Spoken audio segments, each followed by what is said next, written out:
very oldest language on the face of this earth.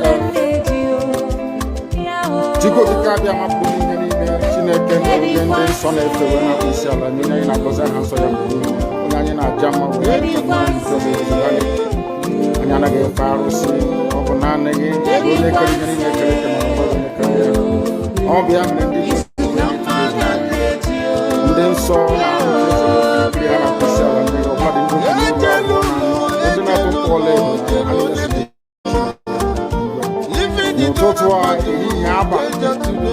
no one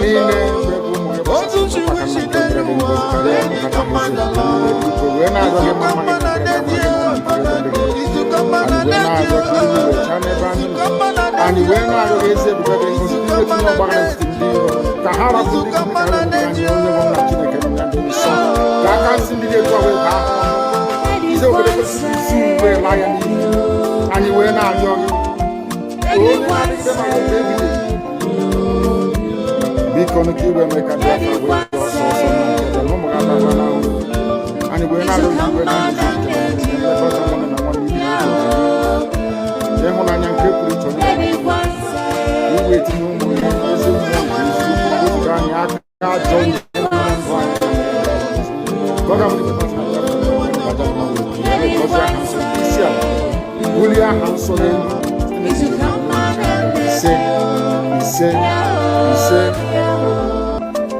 you know what? I would like you to believe that someone is the cause of it. No. I am the solution, and the only way they can get to you is by kicking me out, which is not. I have come. Look which is good. After I am done with Nigeria, Biafra will be free and enjoy freedom. Biafra will know the importance of freedom and what I'm going to do in 5 years to come. Thank you.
So you keep on supporting evil in the zoo, the more your land will be taken from you.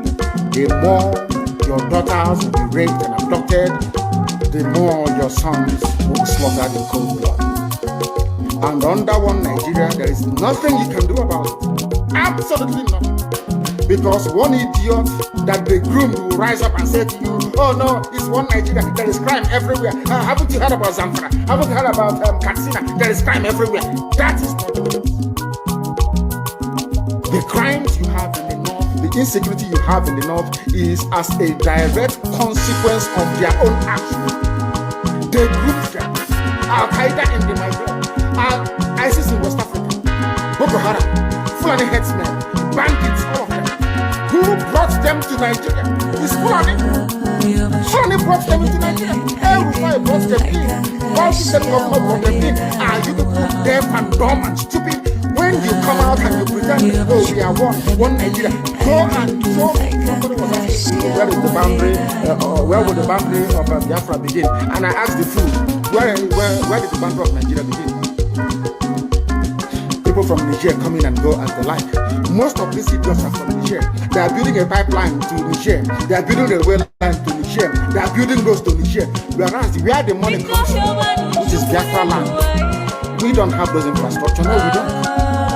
But you're taking our money. You come to Soap, you come to Ohaji, you come to everybody, you come to Agulere, you come to Ebo, you take our resources, sell it, get the money, and now you're building a way to Niger, and you want me to be happy with you. Clap for your Nigeria. One Nigeria. I think you maybe not again. You are insane. You come to my land, you take our oil, you take our gas, you take our manpower, you take everything, our VAT, our tax, you are now building a road from Katsina to Niger. Airport. Refinery. You take oil, you put oil from my land, you take it to Niger, you refine it, you bring it back to me as a refined petroleum. And you're telling me that country is viable. You're telling me that Nigeria should be supported. You are in one Nigeria. You are not going anywhere and you're dying every day. Because those that they appointed to speak for you, they gave them money so that they will come out. Pages of the newspaper to give the world giving the impression that everything is okay. When things are go and see the contradictions in it. Nigeria is not working. We are marginalized. And then you come back and say Nigeria is one. People stay in it together. Are you not foolish? These are the useless intellectuals that you have. On one hand, say Nigeria is not working. You are marginalized. You are being discriminated against. You are suffering. They are killing you everywhere. And you come back to the same place and say Nigeria must be one. Had Nigerians gotten together to say they want to be part of this useless contraption, that's entirely their business. I mean, Democrats have subscribed to it. But have you asked yourself this question? Why is it that all those asking you to remain in one Nigeria has something to gain from Nigeria, or they have benefited in the past? Nothing more, nothing less. I saw the letter that Atiku Abubakar wrote to President Biden. In it, Atiku Abubakar said to come and help us fight terrorism in order to ensure that there will be no regional destabilization. That is their game plan at the U.S. State Department for very many years until we stepped in. They keep trotting out these lies. Once Nigeria breaks up, there will be destabilization in the entire region. I said that because you don't understand African history. Most of these people are not people. When I say they say I'm insulting them. No, I'm not insulting you. Most of them are people. In Africa, we are tribal creatures in Africa. In Africa, we are tribal creatures in Africa. We always go back to our village where we are born, where our umbilical cord, our long, where it was buried. That's where we come from. That is why every Christmas, Easter, New Year festival, or August meeting, you see us migrating back to where we come from. And I keep saying these things to Africans, they don't understand it. They don't understand it. Everywhere in Africa during Christmas, if you like, be in South Africa, if you like, let it be in Kenya, let it be in Rwanda, everybody from the capital goes to the village. If you go to Accra, the same thing happens. This past Christmas, if you like, go to Cotonou. The prayer of David from the book of Psalm, chapter 7. And I will pray in English because a lot of people are listening all over the world. I mean, a lot. Millions are listening all over the world. And I want them to follow our proceedings this very evening. Very, very critical, very, very important that we do so. O Lord, my God, the creator of the heavens and the earth, we take refuge in you. Save and deliver us from all that pursue us.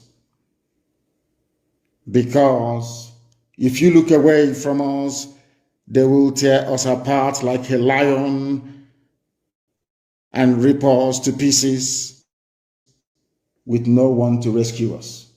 Because the world is against Biafra for no reason. We are hated, we are despised for no discernible reason.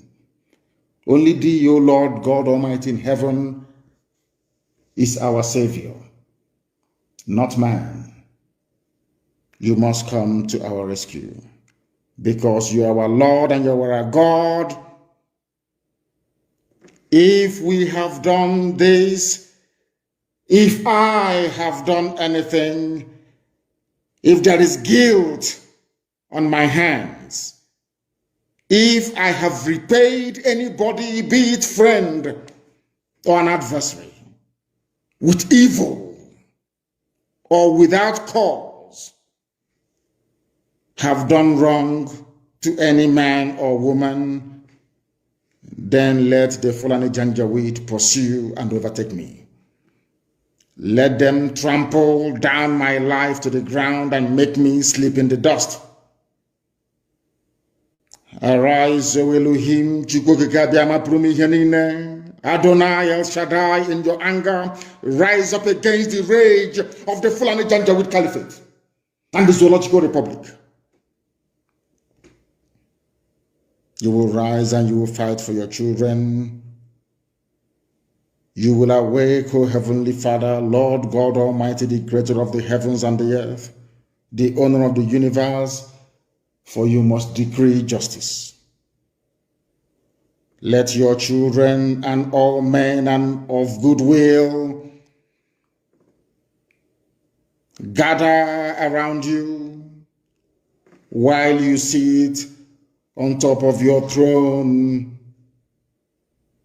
in the highest of the heavens, the habitation that only thee can ever occupy. Only you, O Heavenly Father, will judge the people. You will vindicate me, O Lord. You will vindicate IPOB. You will vindicate your children of Biafra according to our righteousness, according to our integrity. O Most High, bring an end to the violence of the wicked. Bring an end to Fulani Janjaweed violence in our land. Bring an end to their abductions. Bring an end to their kidnappings. Bring an end to their extrajudicial slaughter of the innocent. Bring an end to their forced conversion of Christians into Islam. Bring to an end their mediocrity. Bring to an end their senseless feudal rule. Bring to an end their evil and their deception.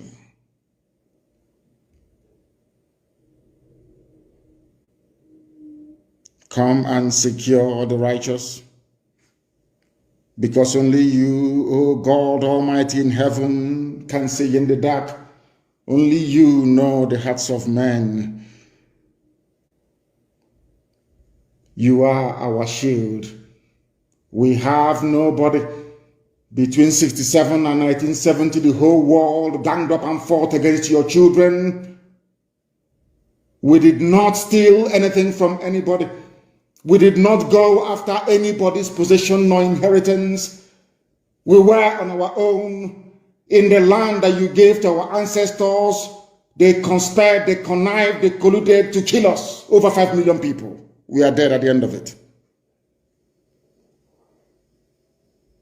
You are our shield. We do not trust in any man or in any state.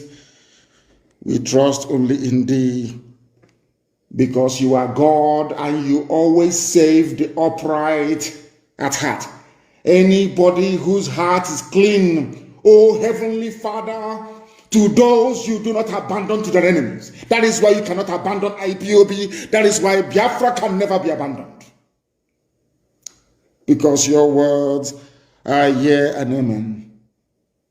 You are God, you're not human.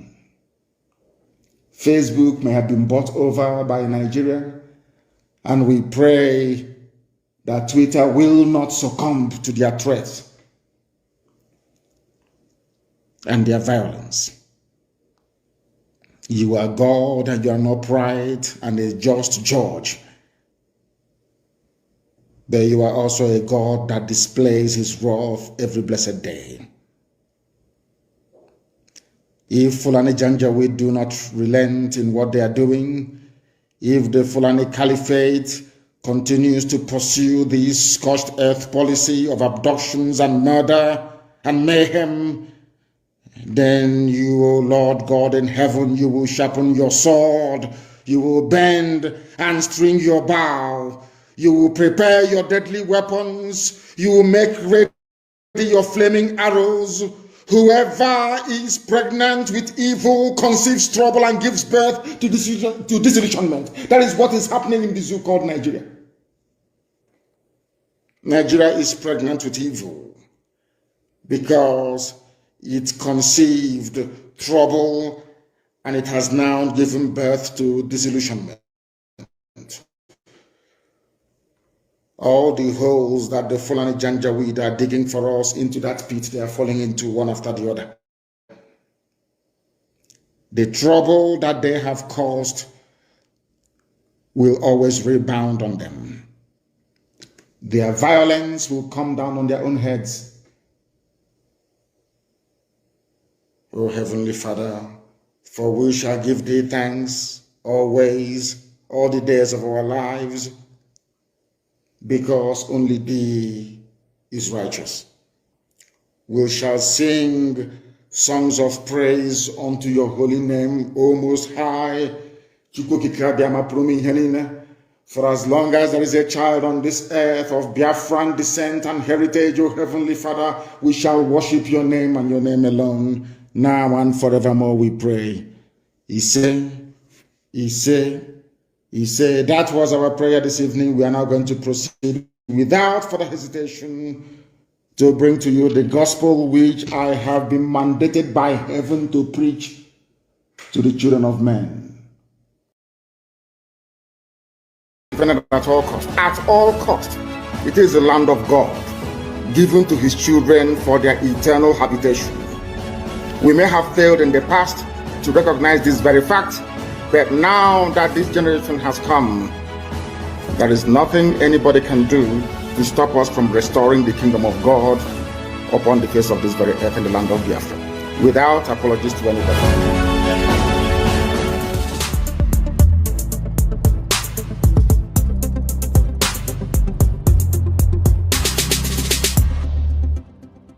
The Fulani approach to the zoo called Nigeria is called the devil's alternative. Fulani, they have this two-pronged approach to the issue of one Nigeria. If they collapse you through banditry, they will overrun you because they believe they have superior weaponry. Right now, and all of them are in this game together. That's number one. If you sue for peace, which idiots like Omahi are doing, if you sue for peace, they will also get what they're looking for because they will plant Ruga in every local government area. The devil's alternative, whichever option you choose, men are going to die. Men will die. It doesn't matter the option you choose. If you wait for them to do things peacefully, which they will never do, they are going to kill you anyway because they'll be Ruga. And you allow them to forcibly take over your land, you are taken over, they will take it by force. And Fulani will plant their people in your local government areas. That in the next 100 years, you'll be hearing about Olo Emirates. And then we'll be like Hausa people. Our great-grandchildren will now ask their parents, what happened? They will tell them, oh no, there was somebody called Hope Uzodimma. He was playing politics. He loved Nigeria. There was one called Omahi. He loves Fulani. He used to be our brother. But then we are gone. As a race, we are finished. And I said to these fools, Fulani Caliphate is dealing with you people, but you don't know it. They are like the vulture. Nigeria is pregnant. If Nigeria dies during the pregnancy, they benefit. Nigeria gives birth to their Ruga, which they want, a new Nigeria, which they want, is also to their benefit. The only people aiding and abetting them are these quislings, the fulefus from the East, intellectuals, and sophisticated morons from the West. People negotiated restructuring. What happened? They came back and they said no. Ojukwu said, okay, so you want to continue to kill my people all over the place? No. Because of that, I'll declare Biafra. Today, they have brainwashed all of you with the perverse notion and thinking that somehow Ojukwu is responsible for causing a war, when opposite is the case. That Gowon was the aggressor, not Ojukwu. That's how Nigeria is. Always blaming the victim. And we lost over 5 million people during that very genocidal war. They killed over 5 million Biafrans. They wanted to wipe us away from the face of this very earth. But we survived it. And we are here today. Those they gave birth to, they have come. And this time with a wrath that you cannot even begin to imagine. And what we are pursuing is a part of pressure, relentless pressure, to ensure that Biafra comes. How are we going to employ that pressure? There are only two ways to get your freedom in the history of the whole world. Freedom can be gotten only two ways. One is through the ballot box. In other words, people will contest and they will have Biafra Nationalist Party. Yes, as they have in Scotland. And then we vote for them. When they then go to the house or maybe go to Abuja, they will say, we are here under the mandate of Biafra Nationalist Party. Because of that, we want to go and conduct a referendum in order for us to be free. The other way, you fight. Either you go through the ballot box or you fight. Which option are we choosing? We have chosen to fight.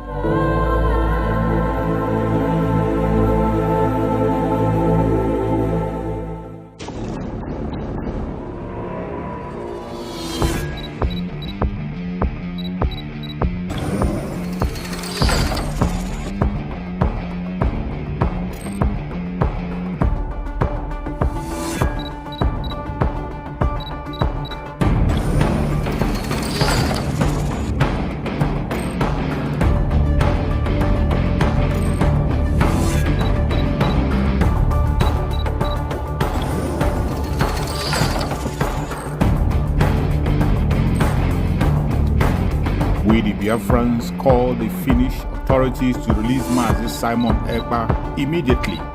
Our Prime Minister, Mazi Simon Ekpa Joko, has not committed any offense, and therefore we demand for his immediate release. Free Mazi Simon Ekpa and free him now. No hand must stop Mazi Simon Ekpa from exercising his duty as a free man. Free Mazi Simon Ekpa. For those of you who do not understand what we are doing, we are fighting for our freedom. And I believe that everyone in this life and in this world, wherever where you are, the country where you reside in, have a history. Now, I want every one of us here today and those who will listen to this particular speech to note one very important fact. Nigeria state came into being through conquest. This is a fact that nobody can change. Nigeria came into existence through conquest. And the forceful imposition of foreign rule, which denied the indigenous people in Niger area the opportunity to negotiate and choose what they wanted. That is the problem. We have lived with this foreign rule and this forceful union for decades, over 100 years. That is the problem.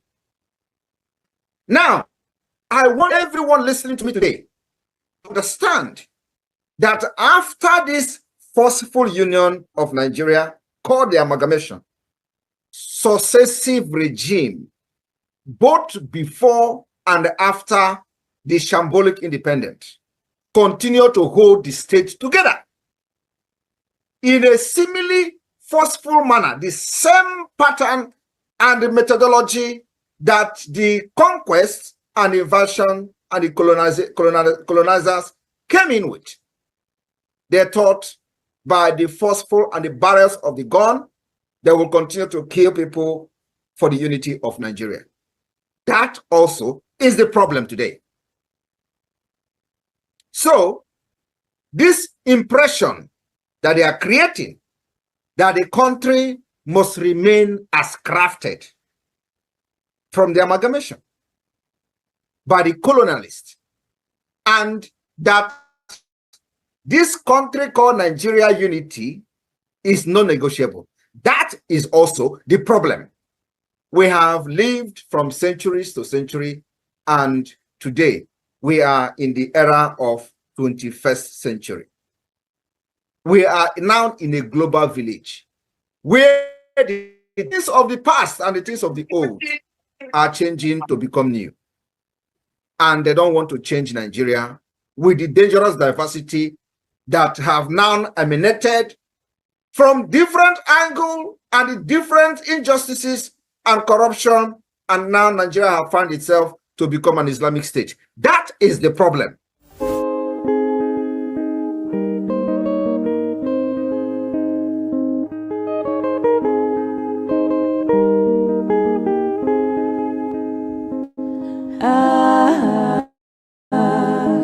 Oku ashiadio Egumu watu mwenu mo Amandianeze.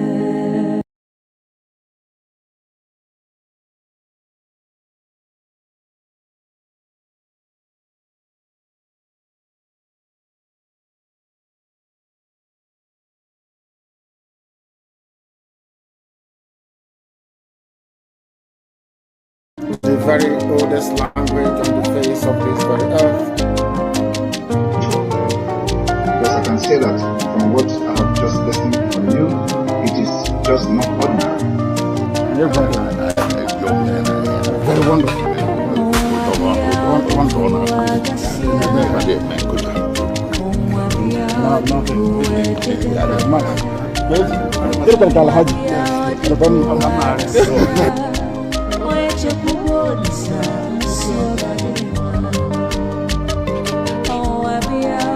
When my lawyers came to see me, I had a discussion with them about how I'm going to defend myself.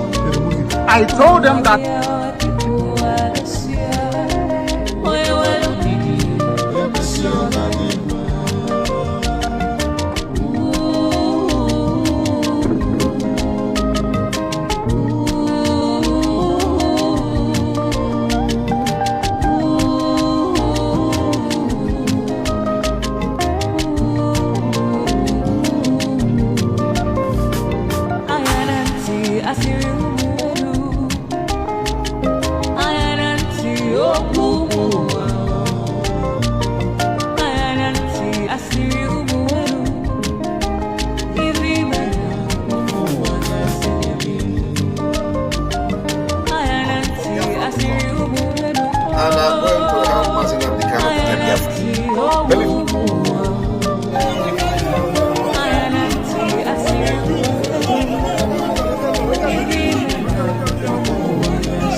Welcome. Thank you for joining us on today's program. I appreciate everyone that has connected so far, wherever you are connecting from.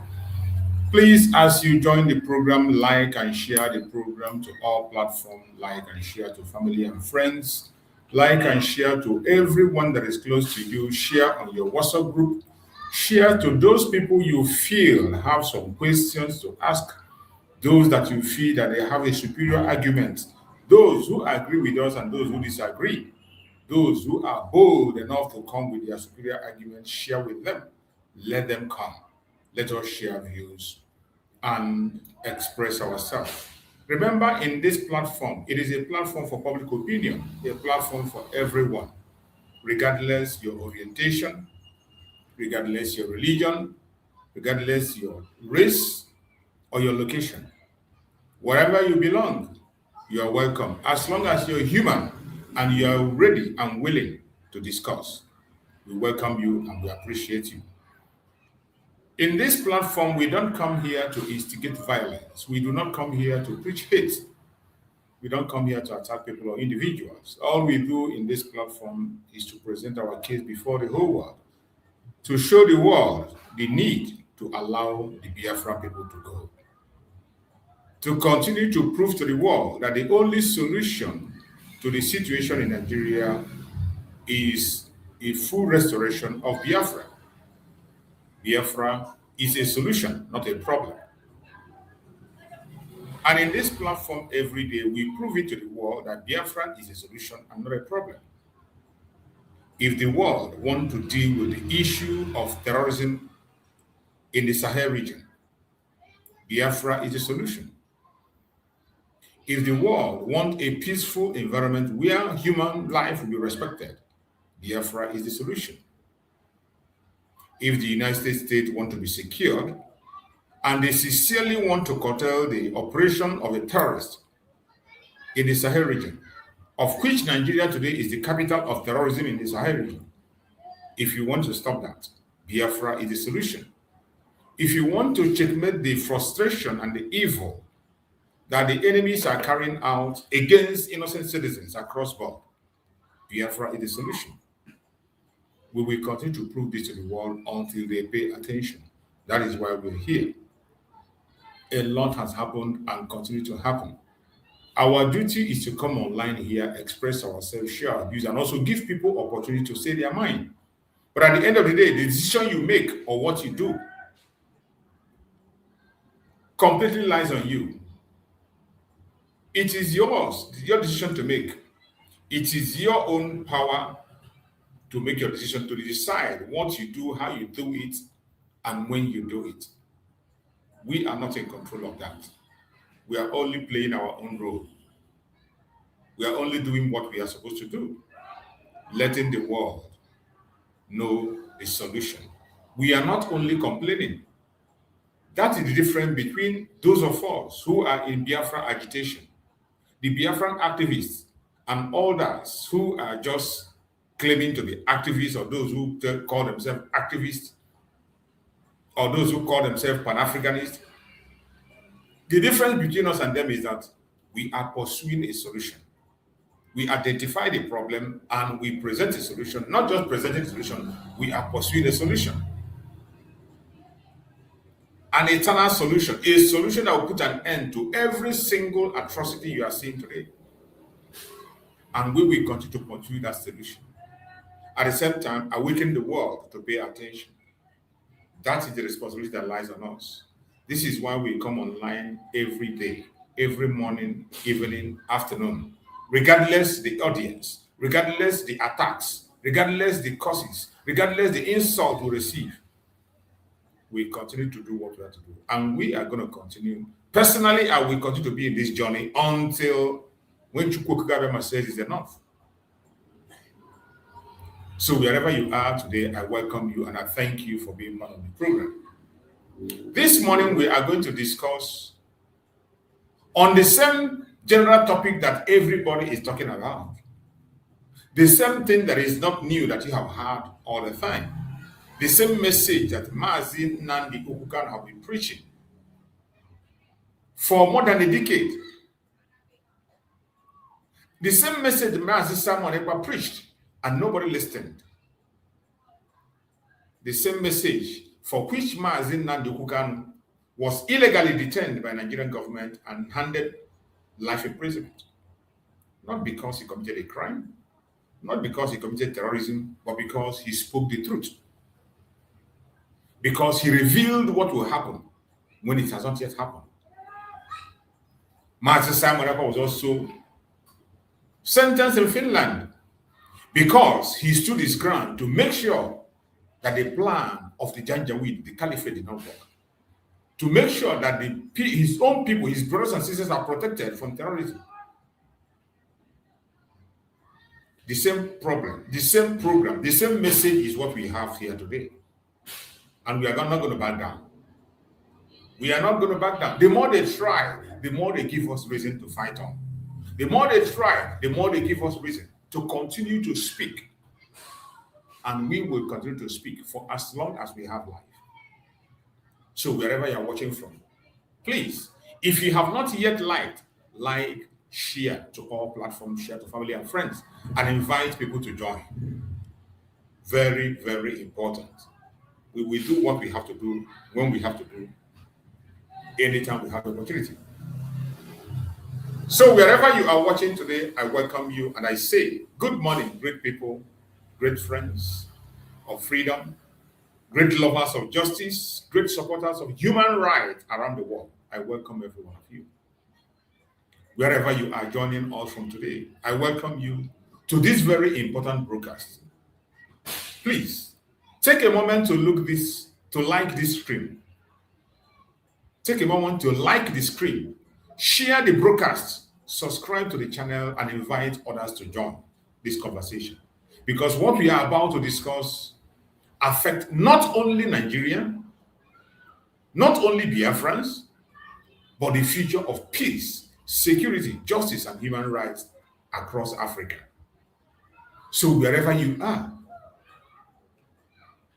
whatever the orientation might be, whatever your location or your race might be, this message has everything to do with you. Pay attention, like and share. Give us just some of your minutes, some of your time. Pay attention. You'll be glad you did.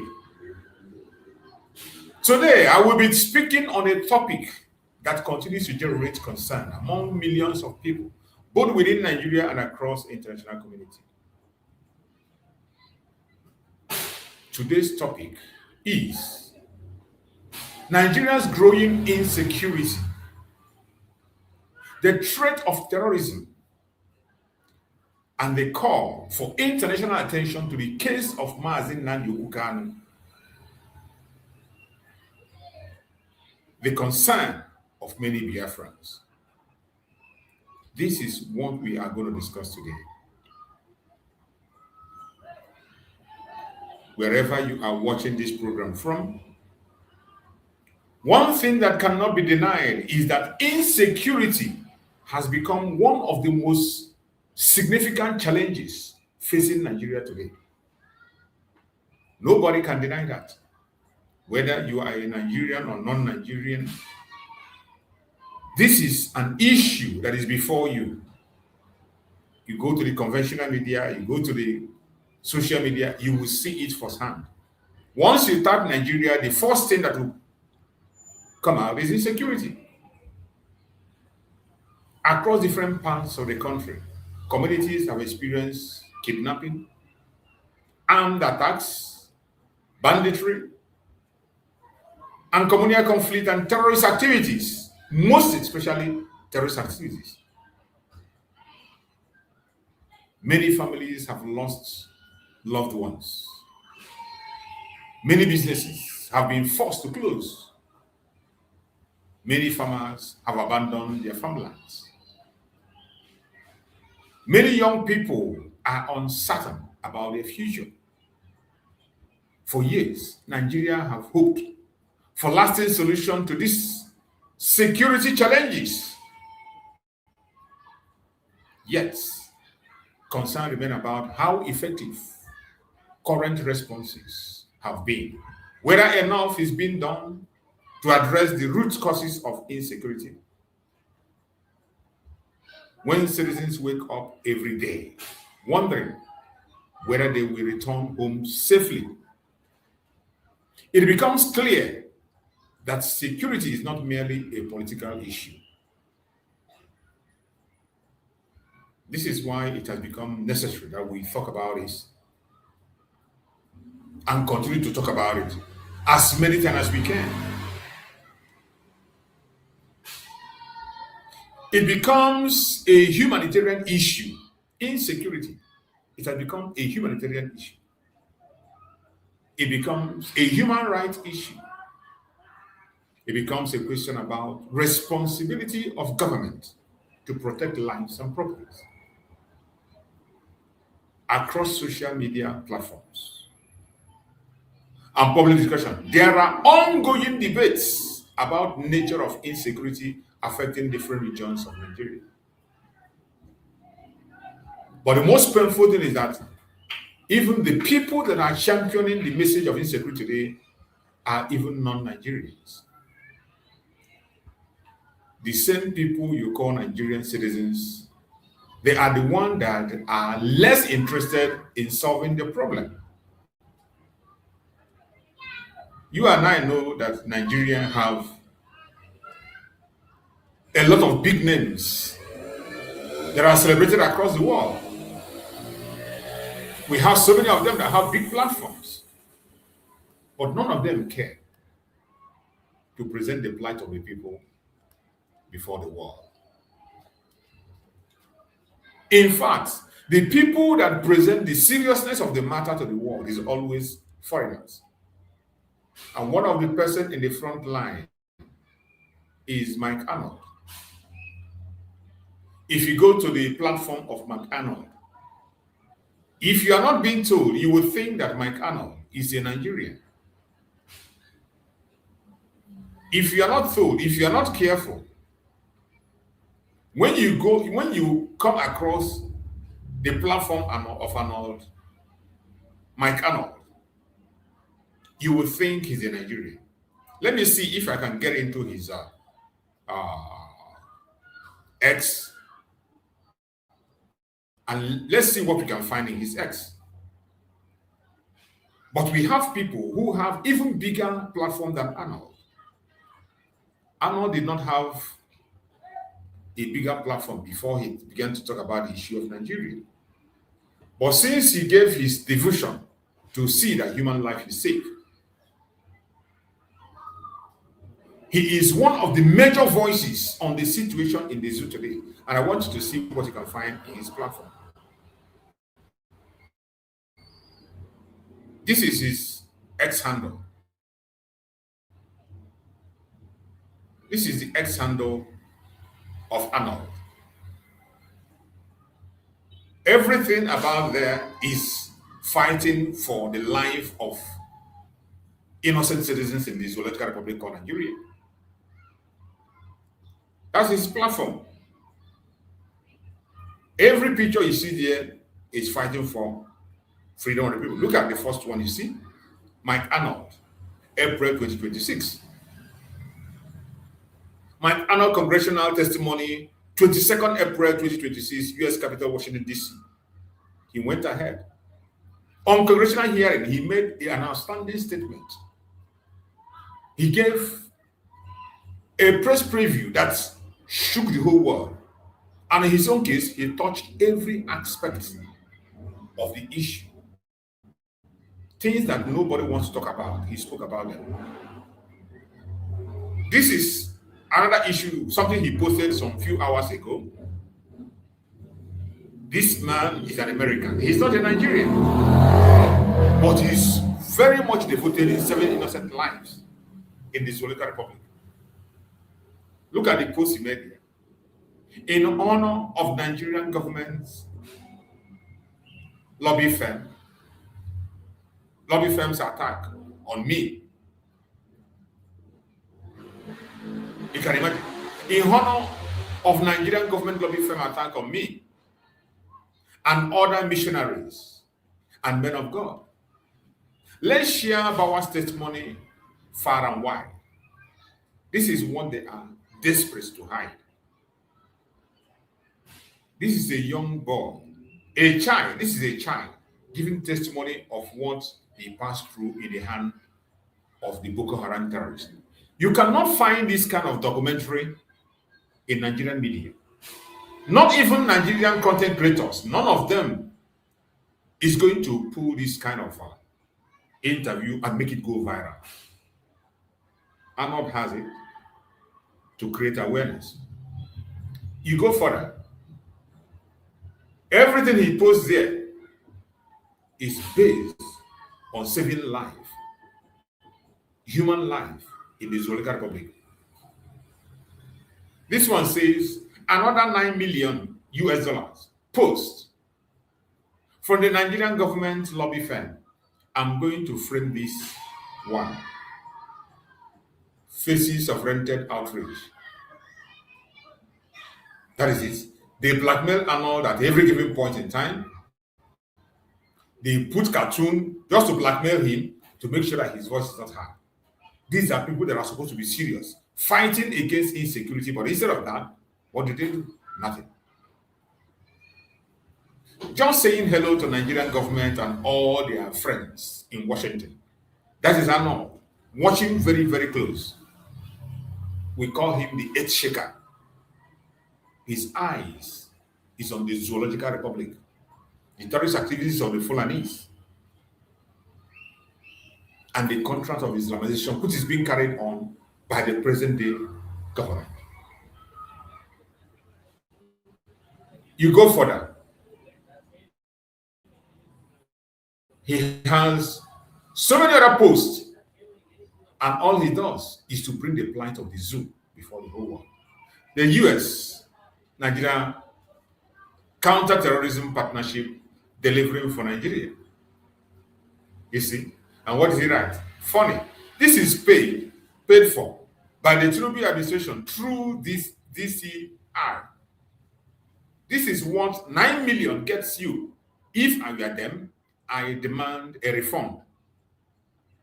You see, these are campaigns that some idiots are putting people, the lobbies that are being paid, they do this to concoct all this and push it forward. And when you see this, you think that these people are working with the United States. When you see this kind of information, you think that United States actually is working with Nigeria. They are not. This is only to deceive and distract genuine people who want to add meaning to what is going on, who want to save life. But I thank God for Arnold, who is always there, checkmating them. And look at another thing Arnold posted. Truth from the front line. Stop the Nigerian genocide. This is probably a movie or a program that is coming up very soon. That's going to release. He said, it's coming, it's coming. Every one of us know the two of them. This is Arnold and this is the other guy who was in the north building houses in Yelwata and creating awareness. Maybe they are up to providing a movie or a Coleman recommendation or a documentary that is coming up very soon. And these are men who are on the ground. But meanwhile, Nigeria is paying 9 million to people to cover the truths that can never, ever be covered, no matter how they try.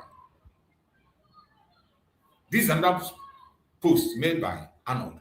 All this is for redemption of people. Look at this one. He said, I will say this again. Working with the Nigerian government to end the genocide is like working with the Third Reich to end the Holocaust. The only people who persist in this are either willfully ignorant or hopelessly corrupted. Look at the next one. The Iran deal looks dumb and it's pretty much their unconditional surrender. Trump will emerge stronger than ever. Buckle up, Nigeria. Buckle up. Nigeria is next. I want you to pay attention on this. This very statement is very key. The Iran deal looks dumb, and it is pretty much their unconditional surrender. Trump will emerge stronger than ever. Buckle up. Nigeria is next. Buckle up. Nigeria is next. Buckle up. Nigeria is next. I don't care how you feel about Trump. Neither do I care what you think about him. But there is something you cannot deny. He is not a regular politician that you have seen for a very long time. And the world order has changed. And with the changing of the world order, we are expecting that something must have to change in Nigeria.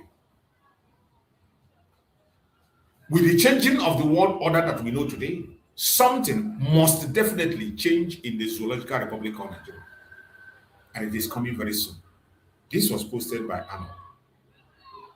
The reason I shared all this information from Arnold platform is to show you how committed he has been. Not because he is the only one that has a platform. Not because he's paid. He's not paid by anybody. At a point in time, they accuse him that IPOB are sponsoring him. They say that the Biafrans are sponsoring him. I don't know how much we can pay him compared to what Nigerian government is willing to pay. I don't know how much you can give him. But yet they blackmail him. They tag him with different, but there are still, you see, that's why I say in this planet, there are still people, there are still men of conscience. There are still men that care. There are still some people that cannot be bought over. There are still people, human being that has conscience. And it is because of those people that we are coming online every day and we are shouting and talking to call their attention. There are still men of conscience in the United States of America. There are men of conscience in the UK. There are men of conscience in every part of the world. You will always find the men of conscience. And it is because of those people that we continue to talk and talk and talk. Because one day, it takes only one sentence for that man to make that statement and everything will change. And that time is coming very, very close.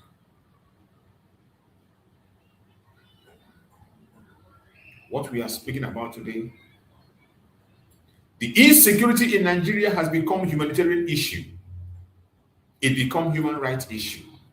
It becomes question about responsibility of government to protect lives and property. That is what the insecurity in Nigeria is today.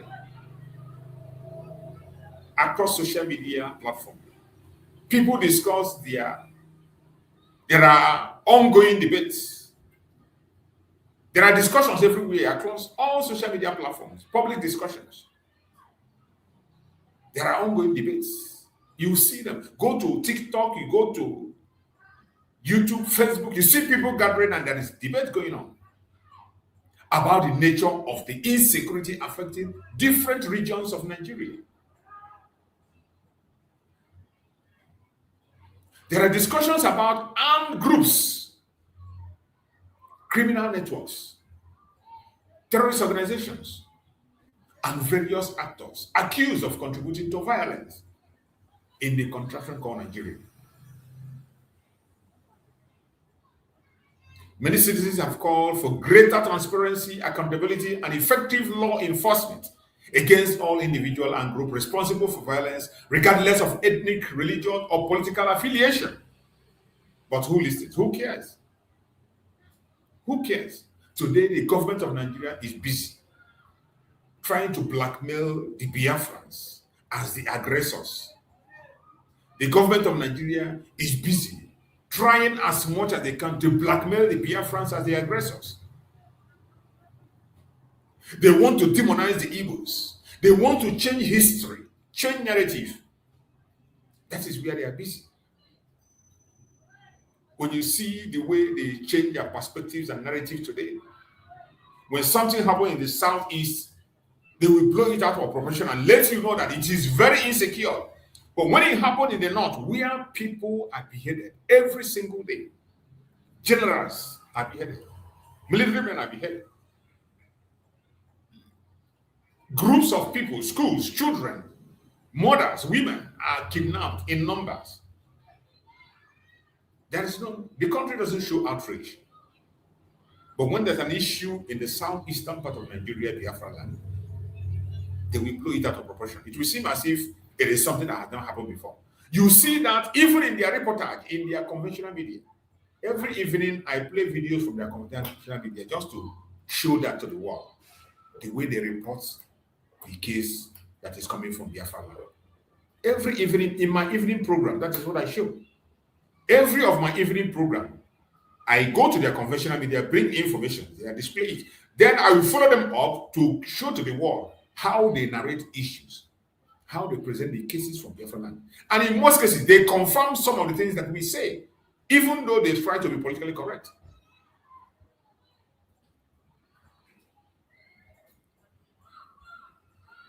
Many citizens have called for greater transparency in the Zoological Republic of Nigeria.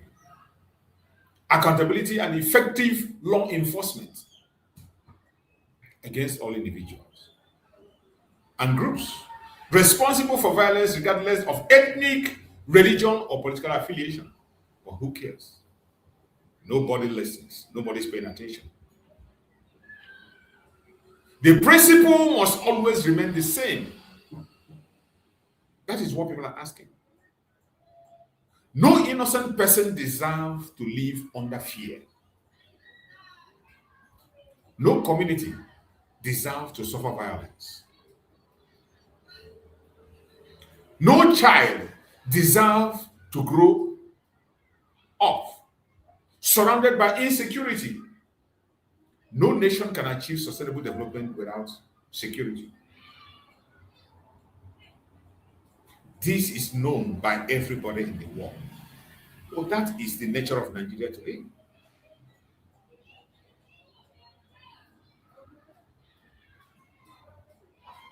Now, let us turn to another issue that has attracted international attention and generated significant discussion among legal experts, human rights advocates, and political observers: the case of our Supreme Mazi Nnamdi Kanu. They are trying so hard to sweep that case under the carpet. Some are trying so hard to make that case what it is not. They have tried so many ways to change the narrative. But today I'm going to try to go to some other level to remind us of what the case of Mazi Nnamdi Kanu looks like and what brought us to where we are today. So that when we are demanding for the unconditional release of Mazi Nnamdi Kanu, and we continue to call that Nigeria as a country should be dissolved, you will know why we are saying that.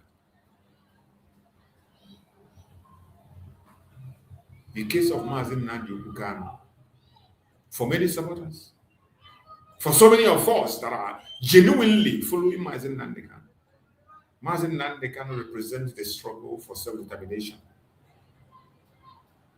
political expression, and advocacy for the interests of many people who identify with the Biafran cause.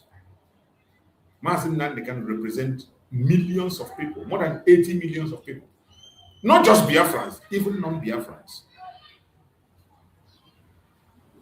Mazi Nnamdi Kanu represents every person of conscience on the planet Earth. Mazi Nnamdi Kanu represents humanity. But today, Mazi Nnamdi Kanu has been made a prisoner of conscience in Nigeria.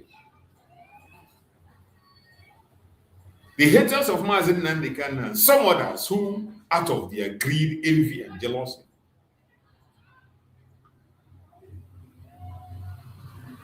they view this issue through different political and legal perspectives. However, regardless of where one stands politically, there is one principle that should unite all people of goodwill. I'm speaking to people of goodwill. There is one thing that must unite all the people of goodwill.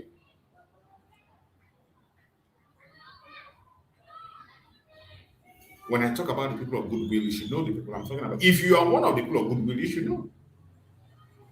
Every individual deserves due process under the law. Every individual deserves fair treatment under the law. Every individual deserves access to justice. The strength of any democracy is often measured not by how it treats those who agree with the government, but how it treats those who disagree with it.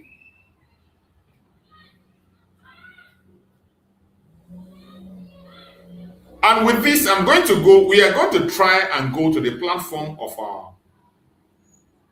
of the lawyer of Mazi Nnamdi Kanu. With the recent post he made recently, he explained some important things, some questions that people have been asking on their own individually have actually been answered by Barrister Aloy Ejimako in his platform. And I will try to go to the platform of Barrister Aloy Ejimako so that we can go through some of those questions and read out the response he gave on the case of Mazi Nnamdi Kanu, how it was handled, the questions that so many people are asking, why things went the way it went, and why Mazi Nnamdi Kanu responded the way he responded.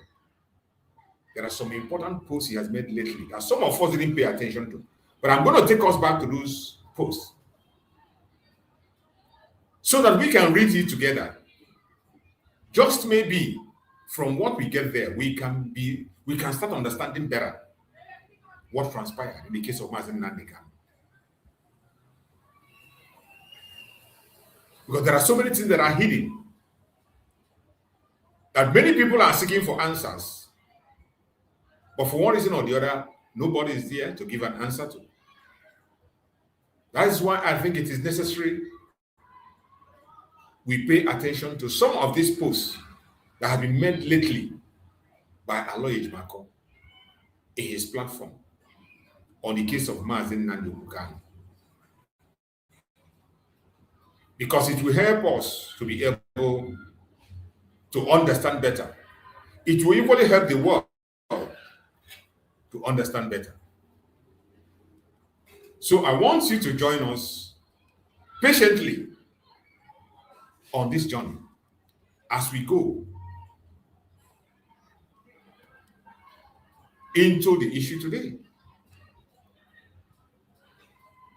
What you're watching there is the ex-handle of the barrister of Mazi Nnamdi Kanu, Barrister Aloy Ejimako. We are in his ex-handle. And we are going to start from here. Of course, you can see that this is his verified account. This is the verified account of Aloy Ejimako. So let us read what Barrister Aloy Ejimako posted here. It says, how Mazi Nnamdi Kanu was frustrated from mounting his defense. You see, people have been making some unnecessary accusations. Some say Mazi Nnamdi Kanu didn't want to defend himself. Some say Mazi Nnamdi Kanu refused to defend himself. Different kinds of narrative being pushed by Nigerian government intentionally just to destroy the case of Mazi Nnamdi Kanu. But I want you to pay attention to this very write-up by Aloy Ejimako. It says, how Mazi Nnamdi Kanu was frustrated from mounting his defense by Aloy Ejimako. Let's go. And it reads, the trial of Mazi Nnamdi Kanu commenced before Justice Omotosho in March 2025.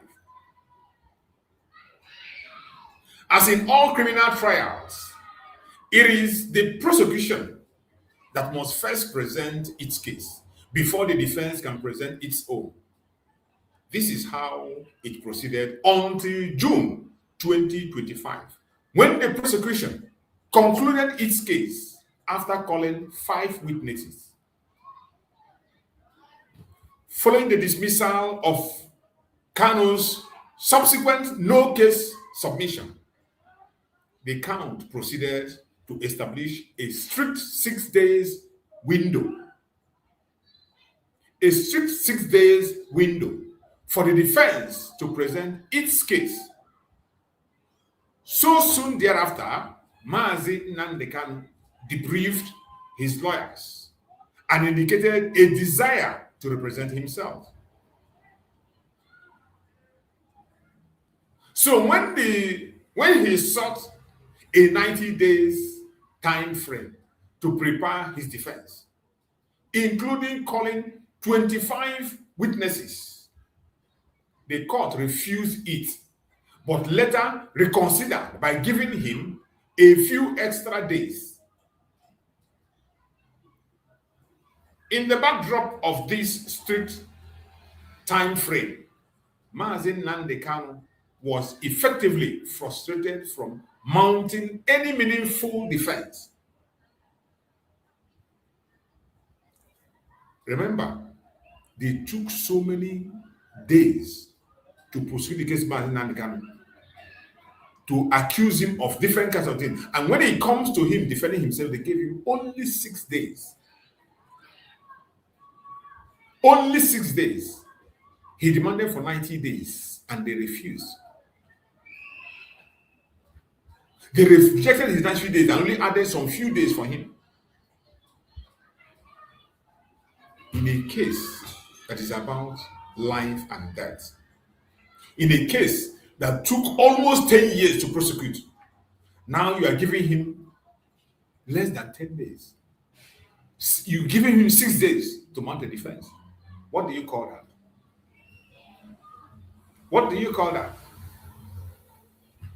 In the interim, Mazi Nnamdi Kanu had filed a written objection to the jurisdiction of the court to subject him to trial, raising several constitutional and statutory grounds. But instead of ruling on this objection, the court arbitrarily foreclosed him from presenting his defense, simply because he was insisting that his objection to the jurisdiction of the court be resolved first. And there is more. I want you to pay close attention. Mazi Nnamdi Kanu was making a request. He never said he was not going to defend himself. He never said he wasn't going to defend himself. The court arbitrarily foreclosed Mazi Nnamdi Kanu from presenting his defense, simply because he was insisting that his objection to the jurisdiction of the court be resolved first. And there is more. First, the bedrock of a valid criminal trial in Nigeria is enshrined in Section 36, 6b of the Constitution, which mandates that every person charged with a criminal offense is entitled to be given adequate time, facilities for the preparation of his defense. This provision was breached when the prosecution was permitted several months.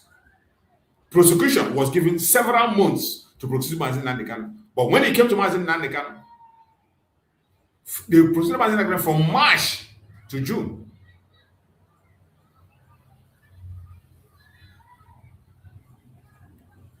From March to June, to call 5 witnesses, but Mazi Nnamdi Kanu was rigidly restricted to a 6 days window to call 25 witnesses, plus the more in the offing. This severe disparity violates the principle of equality of arms, an essential component of a fair trial.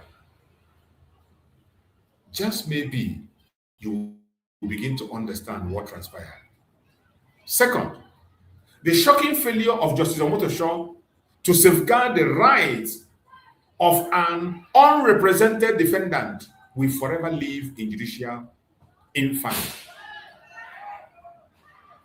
It is a given that the moment a defendant deprieves his legal team and expresses an intention to defend himself, the trial court owes an elevated and sacred duty of guidance to ensure the lay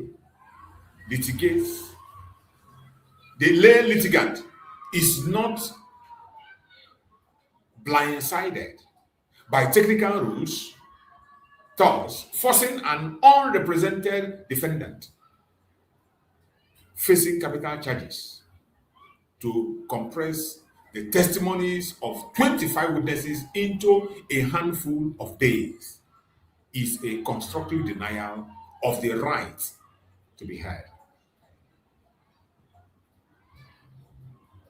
I do not know how they wanted Mazi Nnamdi Kanu to call 25 witnesses in 6 days, why they used 2 months to call 5 witnesses.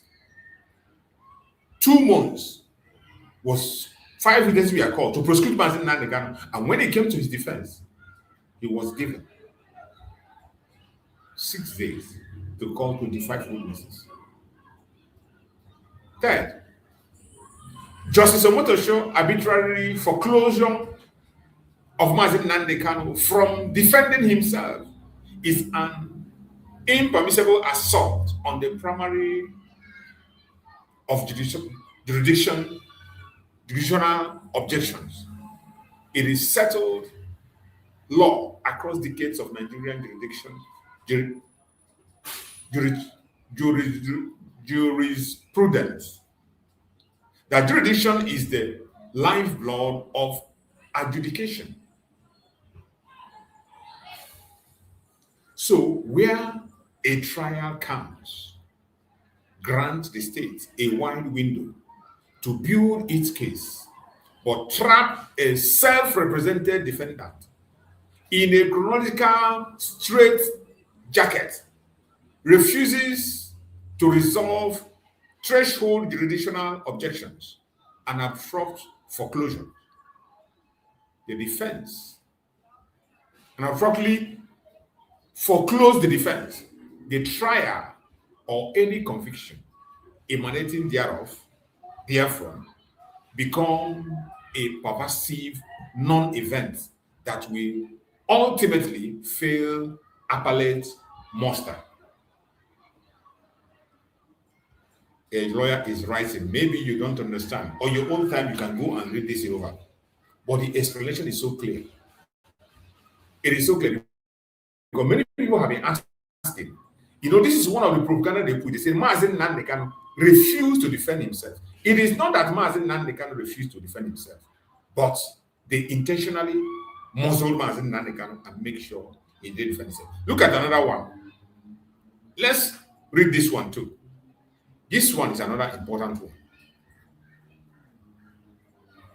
The fell consequence of ejecting Mazi Nnamdi Kanu from the courtroom. The fell consequences of ejecting Mazi Nnamdi Kanu from the courtroom. These were what transpired, and people were asking questions on this while. And I thank God that Barrister Aloy Marco have found time to elaborate on this as the appeal is coming forward. In the theater of criminal jurisprudence, there exists a thin, unyielding line between the preservation of courtroom decorum and the outright annihilation of defendants' fundamental rights to a fair trial. When a trial involves capital offenses, that line becomes an absolute iron wall. When Justice Omotosho on 20th November 2025 ejected Mazi Nnamdi Kanu from the courtroom, he may have believed he was stamping his authority on a volatile proceeding. However, by continuing the proceedings in Kanu's forced absence, especially while the defendant had openly expressed his lack of confidence in the court, and while no counsel was presented to bridge the gap, the land trial judge committed an egregious constitutional error. The bedrock of Nigerian criminal justice is Section 36, 6C of the Constitution, which mandates that every person charged with a criminal offense is entitled to a defense, to defend himself in person or by legal practitioner of his own choice. While statutory provisions like the Administration of Criminal Justice Act provide narrow windows for a trial to proceed when a defendant purposefully absconds, the rule radically shifts when a defendant is forcibly excluded by the court itself. The fatal error here lies in continuing high-stake terrorism and capital offenses trial with an empty dock and an empty defense bench. The Supreme Court of Nigeria held in Adeoye versus State 1999 that it is a fundamental principle of our criminal jurisprudence that a trial for a capital offense or serious felony must be conducted in the presence of the accused persons. This is their law. But when it comes to Mazi Nnamdi Kanu case, every single law of Nigeria was thrown to the dustbin. Keep in mind that Mazi Nnamdi Kanu was not just absent, he was sent out of the court. And to compound the gravity of the ejection, Mazi Nnamdi Kanu had no legal counsel present to defend his interests during the forced ejection. Under Nigerian law, a trial judge cannot comfortably lock a defendant out of the room and simultaneously look past the total absence of the defense team to stand in for the defendant.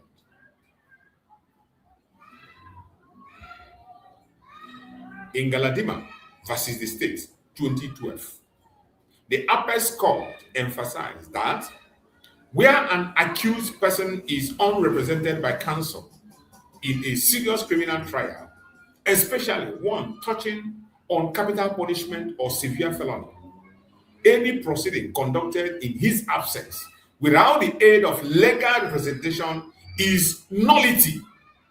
This is Nigerian law. What I read now is Nigerian law. But you can never see people explaining this in their conventional media.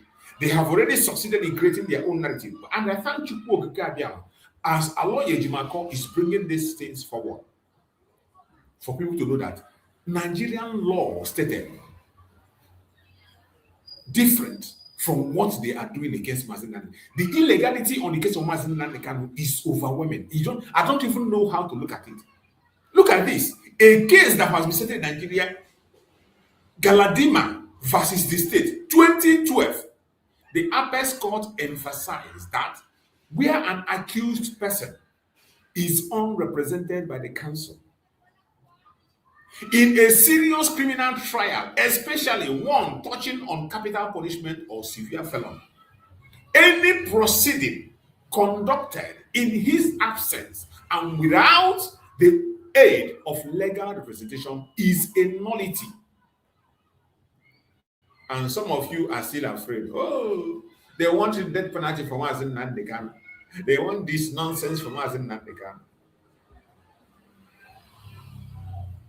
By forging ahead without Kanu and without a counsel for him, the court effectively turned an adversarial criminal trial into an ex parte proceedings. What makes Justice Omotosho insist on proceeding even more untenable is the explicit lack of confidence in him by Kanu prior to the ejection. Already, Kanu, Mazi Nnamdi Kanu, as supreme leader, has no confidence on him. He doesn't even have right to preside over. He doesn't even have the jurisdiction to speak on that case anymore. When a defendant forcefully raises a reasonable apprehension of bias, the judge's primary duty is not to push forward to prove his stoicism. It is to take a pause.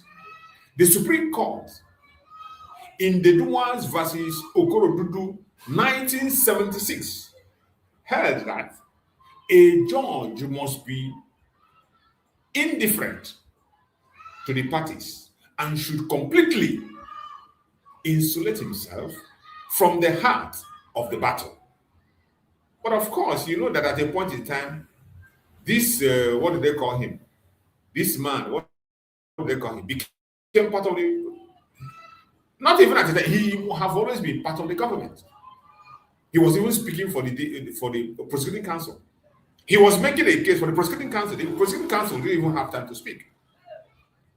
Instead of resorting to an adjournment to allow tempers to cool, the judge overreacted by expelling the very man crying foul and then continue with his proceedings. To the reasonable observer, the optics are damning. A judge clearing the room of a so-called unruly defendant, then quietly wrapping up the case in the dark. Courtroom misconduct perceived or real. Courtroom misconduct perceived or real by a defendant can be frustrated, and judges are human beings prone to exasperation.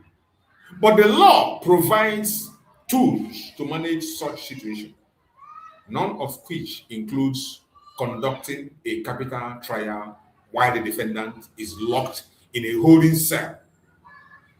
His defense table is completely bare. That is not part of it.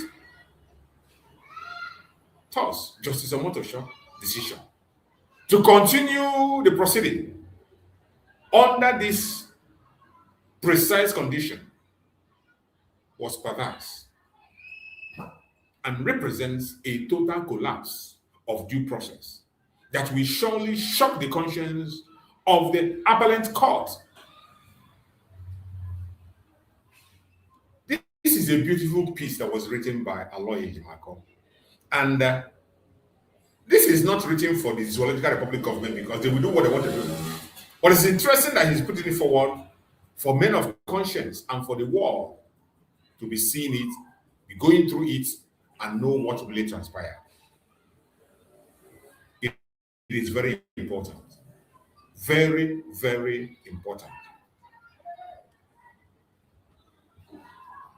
So, I saw this and I felt it is important that we bring it out, read it together, because so many of us have been worried about these questions and these answers that follows it.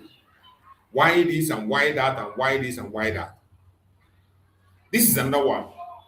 How Mazi Nnamdi Kanu's self-representation flawed his conviction. This is another one on the case of Mazi Nnamdi Kanu. How Mazi Nnamdi Kanu's self-representation flawed his conviction. This is one of the propaganda that the enemies of Mazi Nnamdi Kanu are carrying out. Those idiotic people that have been paid to blackmail Mazi Nnamdi Kanu, more especially the one they call Nega Chimezi. That it was because Mazi Nnamdi Kanu represented himself, that is why he was jailed. That because Mazi Nnamdi Kanu represented himself, that is why he was given a life sentence. And that is because of this. And these are people that don't have the knowledge of law.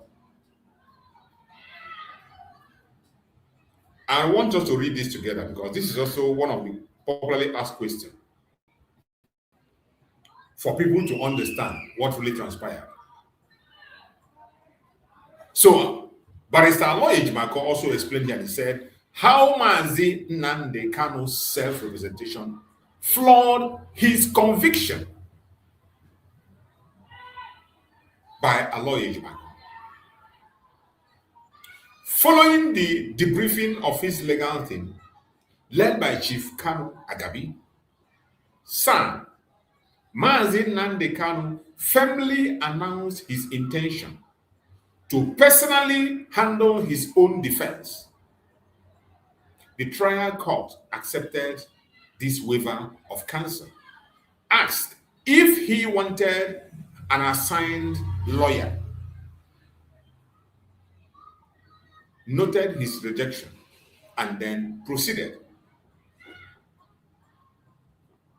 Now that the case lies on appeal, the deeper central question the Court of Appeal must confront is this: can a defendant facing charges that carry the death penalty legally waive his right to counsel under Nigerian law? The short answer is no. I want you to pay attention. This is interesting because this is one of the questions that is in everybody's mind. And when Aloy Ejimako answered these questions, it is very important. That is why all the lovers of freedom that are following the case of Mazi Nnamdi Kanu must pay attention. And make sure you like and share this program so that others can be acquainted with what is going on. So I want to read it again from the beginning. Following the debriefing of his legal team, led by Chief Kanu Agabi, Senior Advocate of Nigeria, Mazi Nnamdi Kanu firmly announced his intention to personally handle his own defense. The trial court accepted this waiver of counsel, asked if if he wanted an assigned lawyer, noted his rejection because he rejected. He said no, and they noted his rejection and then proceeded. Now that the case lies on appeal, the deeper central question the Court of Appeal must confront is this: can a defendant facing charges that carry the death penalty legally waive his right to counsel under Nigerian law? And the barrister went further to answer. He said, the short answer is no. In allowing Mazi Nnamdi Kanu to represent himself in a trial involving capital offenses, the learned trial judge unarguably committed a fatal fundamental error in law. Under the Nigerian criminal justice system, the right to legal representation in capital offenses is not a luxury. The defendant can decline. It is a rigid and mandatory constitutional safeguard that the court has an absolute duty to enforce, even against the explicit wishes of the defendant. I hope you understand that part. At first glance, there exists an illusion of permissible self-representation that lies in section 36, 6C of the Constitution, which appears to sanction self-representation by stating that every person charged with a criminal offense is entitled to defend himself in person or by legal practitioner of his own choice. That may be in misunderstanding or less severe felony, where the choice to speak for oneself is a permitted prerogative. However, the Constitution does not operate in a vacuum. It is echoed on the ultimate pillar of fair hearing, and contemporary Nigerian criminal jurisprudence has long recognized that the gravity of capital offenses, where human life hangs in the balance, strips away the court's discretion to permit self-representation.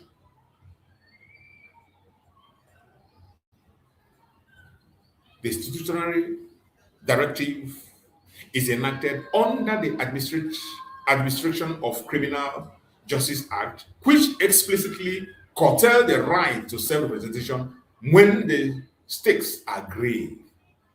Section 267(2) of the ACIA leaves no wiggle room for ambiguity when it provides that where a defendant is charged with a capital offense or an offense punishable with life imprisonment and he is not represented by a legal practitioner, the court shall appoint a legal practitioner for his defense.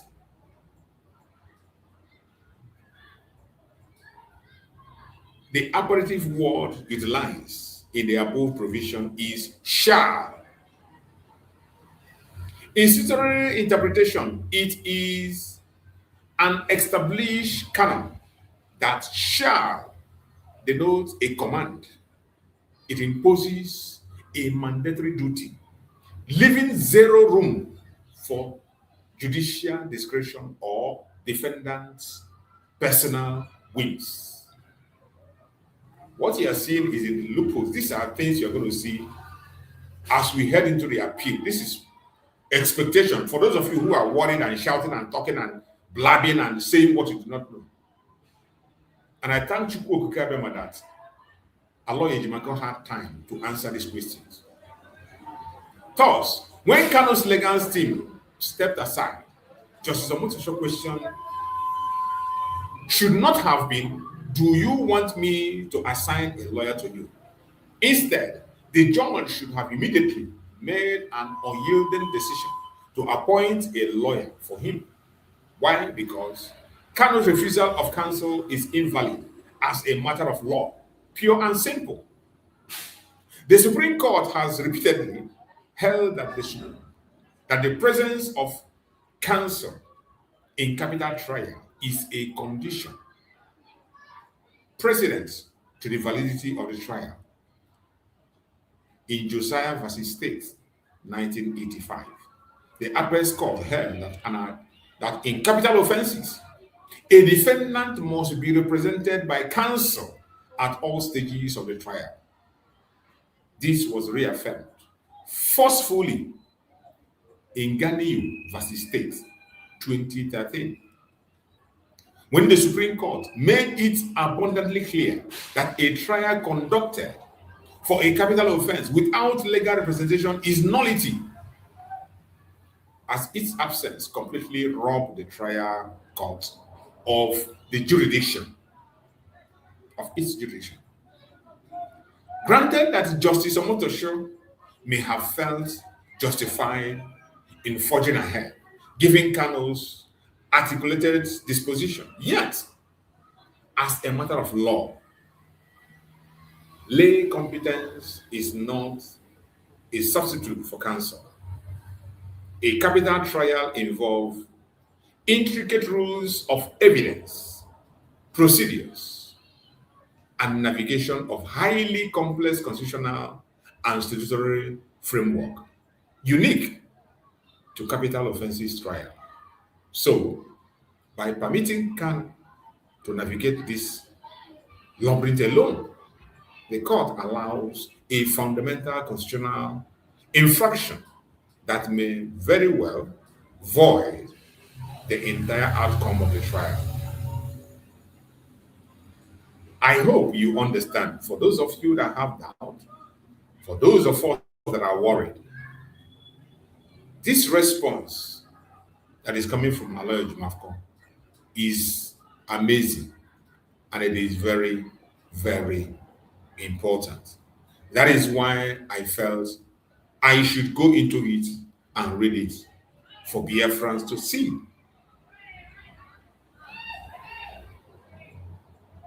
Because so many lies have been told about this Mazi Nnamdi Kanu, self-representation, and so many things have been told about it. So many people have said so many things in it and all that.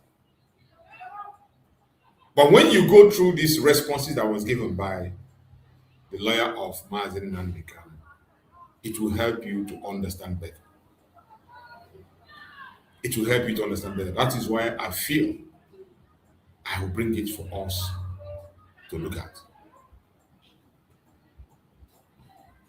So the strength of any democracy is often measured not by how it treats those who agree with the government, but how it treats those who disagree with it. That is why discussions surrounding detention of our supreme leader, Mazi Nnamdi Kanu,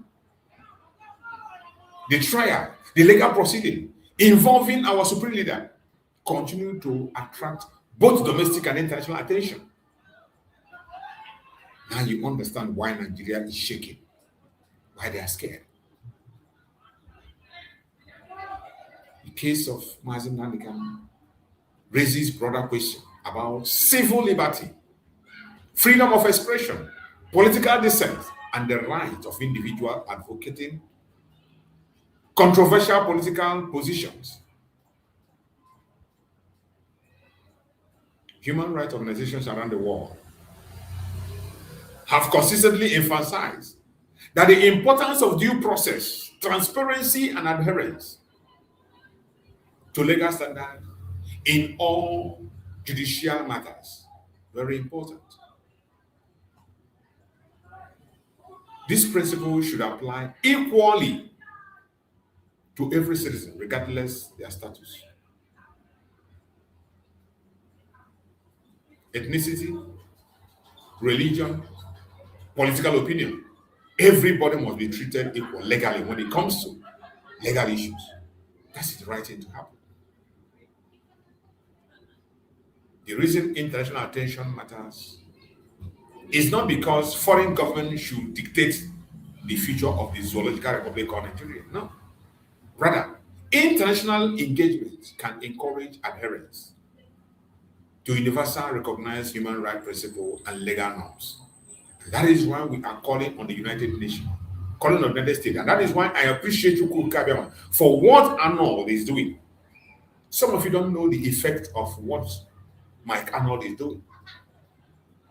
Arnold is a very strong force. That is why every one of us must continue to support him. Any way we can, we must continue to support him. A man that has devoted his time to speak for the truth.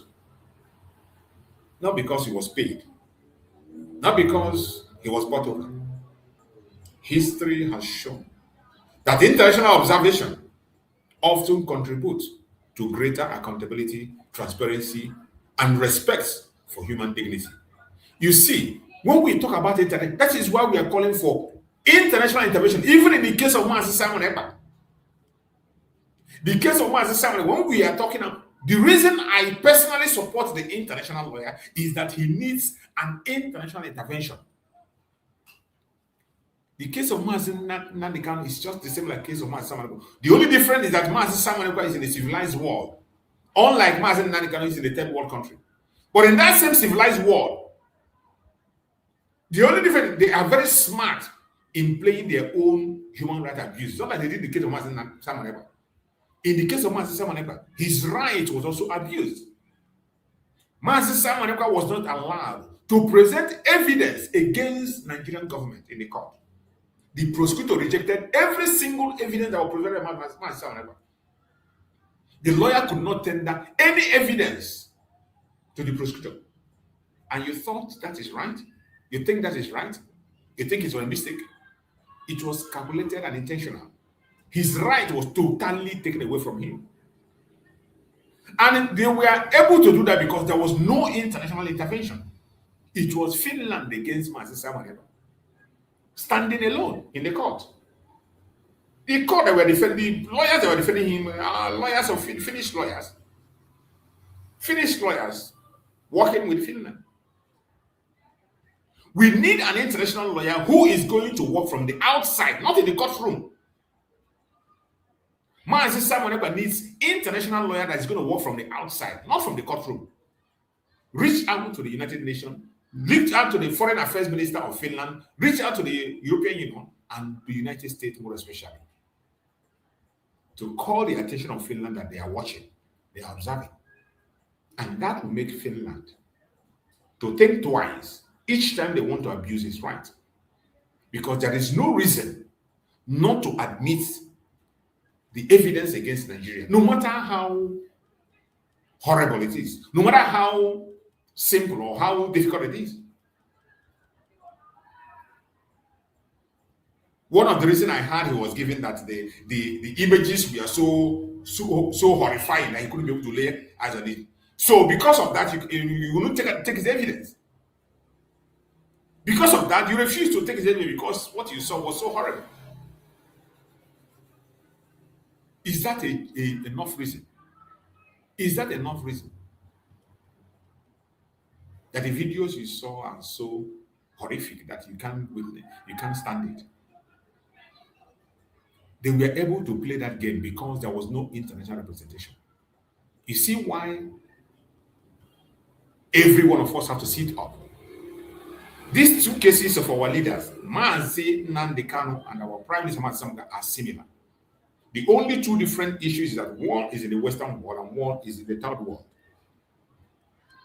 In case of Nigeria, they do their dirty deal. They can do anything and get away with it. And they are not a lawless place. It's a lawless place. We are the rule of law. Does not work. But in case of Finland, they are always manipulative and more calculative on how to take their steps. And that was why you see, even as we speak today, when you see the sentence that was given to Mazi Simon, you know that his case has nothing to do with terrorism. When you look at the 6-year sentence that was given to Mazi Simon, that should let you know that the case of Mazi Simon has nothing to do with terrorism. But somehow, Finland, we are compelled to make sure they hold him down. The case of Mazi Nnamdi Kanu, look at it, life sentence. These are two similar cases. One life sentence, 1 6 years. International intervention is very important. International engagements can encourage adherence to universally recognized human rights principles and legal norms. This is why we don't stop. Any place you are, do not stop paying attention to international intervention. That is why we appreciate our beloved brother, Mazi Mike Arnold. Let those who want to go and cry, cry. Those who want to go and die, die. We recognize it. History has shown that international observations often contribute to greater accountability, transparency, and respect for human dignity. That is why it is important. We need international intervention by all means necessary. Around the world, many countries cooperate through diplomatic channels, international institutions, and human rights frameworks to address concerns relating to security, justice, and governance. Constructive international engagement does not mean interference. Just like when we call the United States of America, come and here we are calling Donald Trump. What Donald Trump is doing or what is going to be coming to do is not interference. What we are calling him on all this while is dialogue. It means cooperation. It means encouraging peaceful solution. It means supporting institutions that protect human rights and the rule of law. The challenges facing Nigeria cannot be solved through violence. What is going on in Nigeria today cannot be solved through violence, but through sincere and truthful means. Peaceful dialogue, referendum for people to make their decisions, not by bullets. The challenges facing Nigeria cannot be solved through violence. They cannot be solved through hatred. That you hate Mazi Nnamdi Kanu, you hate the Igbos, you want them to die. It cannot stop your problem. It cannot solve your problem. They cannot be solved. Through ethnic divisions, they cannot be solved. Through intimidation. Lasting solution requires justice. Number one. You must have to start from giving justice to those who want justice. Mazi Nnamdi Kanu have no business being in any jail. He has no business being in any prison in any part of the world. Likewise, Mazi Simon Ekpa has no business being in jail. Lasting solution requires trust. Lasting solution requires accountability. Lasting solution requires sincere leadership. One of the greatest changes, one of the greatest danger facing any society is when citizens lost confidence in institutions. Like you see in the Zoological Republic. Even those who are preaching and claiming one Nigeria do not trust the Nigeria they preach. They don't trust it. None of those people talking about one Nigeria trust it. They don't. Not even the president himself. Nobody is ready to put their life on the line for that contraption called Nigeria. When people begin to feel that their concerns are not being heard, frustration increases. When frustration increases, tension rises. When tension rises, stability becomes more difficult to maintain. That is what the situation of the Zoological Republic is today. This is why government everywhere must remain committed to listening to citizens, protect rights, and ensuring equal treatment under the law. Equal treatment under the law. To the international community, many observers continue to call for close monitoring of development relating to security, human rights, and political freedom in Nigeria. The objective should always be peace. And that's what the objective is always peace. The objective should always be justice. The objective should always be protection of innocent lives. The objective should always be strengthening of democratic institutions. Even though that is not what we see in the zoological republic of Nigeria. That's not what we see. The objectives of the United Kingdom and France is not to protect life and properties. None of them is interested in how terrorized the citizens are. The only people that are paying attention to what is happening in Nigeria in terms of insecurity today is the United States of America under Donald Trump. No other people is interested. The French are not interested. The UK is not interested. The Chinese are not interested. Only the United States.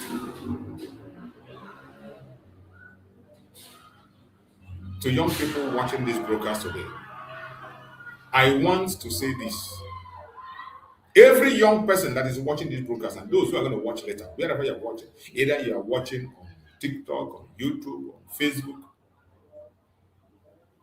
I want to say this.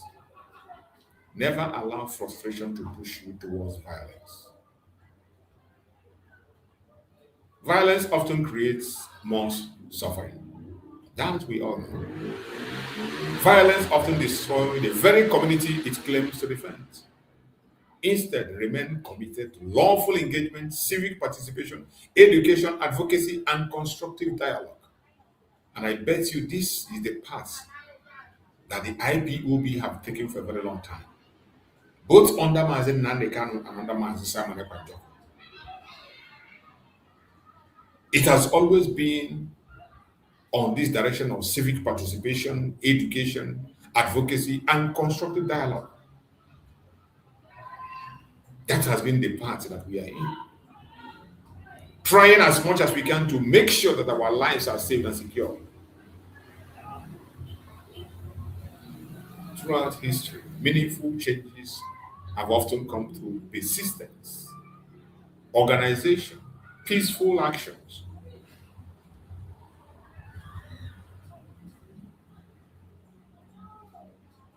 And now to leaders of every level, those who call themselves leaders, those who claim to be elites. The responsibility remains enormous for those. All of you that are claiming to be leaders, right, left, and center, I don't care where you belong. I don't care your group. I don't give a damn about who you represent, what title you carry, under which umbrella you operate. I don't give a damn about that. But I want to let you know that the citizens expect security. Citizens expect justice. Citizens expect accountability. Citizens expect leadership. These expectations are not unreasonable. They are not. Ordinary citizens, all they are asking for is security, justice, accountability, leadership. These expectations are not unreasonable. Are they? They are not. Why are you killing, arresting them because of this reasonable expectations? Why? These expectations are not unreasonable. They are fundamental responsibility of government.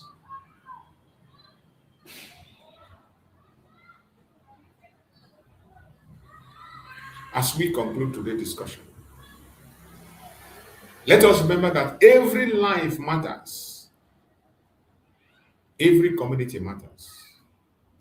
Every citizen deserves protection. Every citizen deserves justice. Every citizen deserves dignity.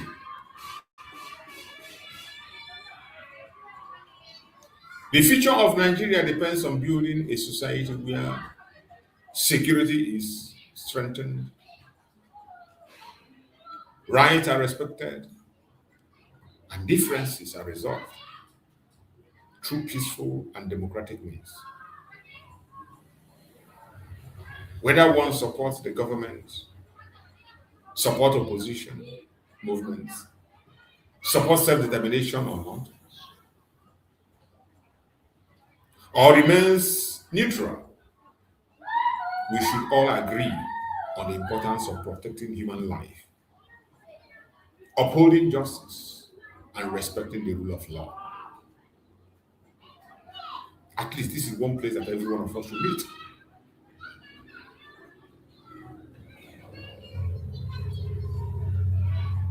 The insecurity in Nigeria today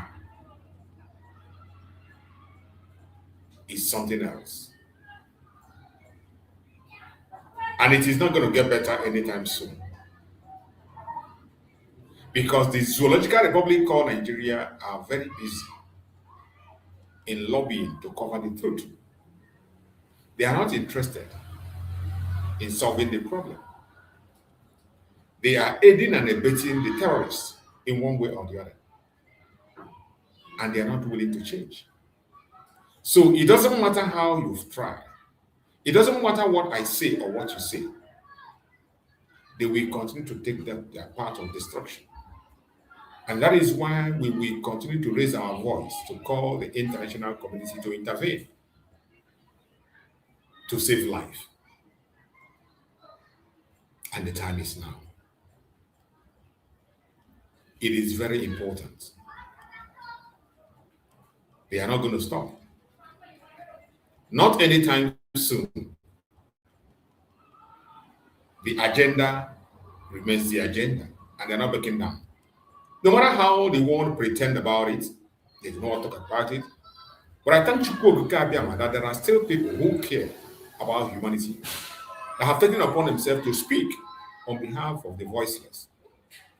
People like Arnold, that is making waves, taking it upon himself without being paid, taking the pain of being in the front line to promote what is right and make sure that the truth is not swept under the carpet. As long as you still have people like them, there is hope. There is hope. There is hope. And we will continue to look forward for better days ahead. So before we round up, I will try to take us to the Nigerian media. Let us go into Nigerian media to see what they have in their media. Because, most times, why it is very important for us to go into their media is that is where you find facts, evidence that supports every single thing that we are saying. If we end up speaking and talking and then we don't go to their media, people will come and say, evidence, where is the evidence? Where is the evidence? Are you sure this is happening? Are you sure this is happening? Is he not making it up? Is he not making it up? That is why we go to their media, to show you evidence from the news that is coming from there. So let's take a very quick break and we go to their media and show you what we have there, as always. Don't follow for God now. Them say Tinubu don't follow for God now. Tinubu don't follow for God now. They want to take it, that's the top of our head. Senate House fall and the criminals, country military fall and the terrorists, injustice, Omotosha forget law for inside court. Changaro Republic at the government. Abubakar Malami don't fall for God now. Him and EFCC put the leg for shit. Them say Sheikh Kukumi don't fall for God now. Because Donald Trump don't come to Machamo. Hingo matching Boko boys, matching terrorists. As the government knows the way for kidnapping to stop. I make it don't fall for God now.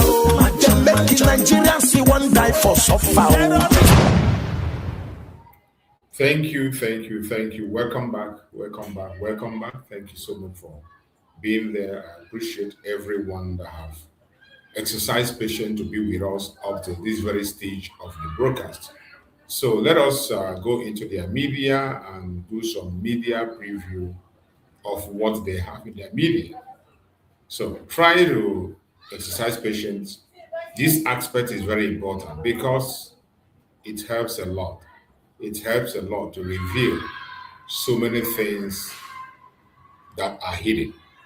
It helps a lot to confirm every single thing that is said. So it won't be that we just come and make noise and shout and shout and shout.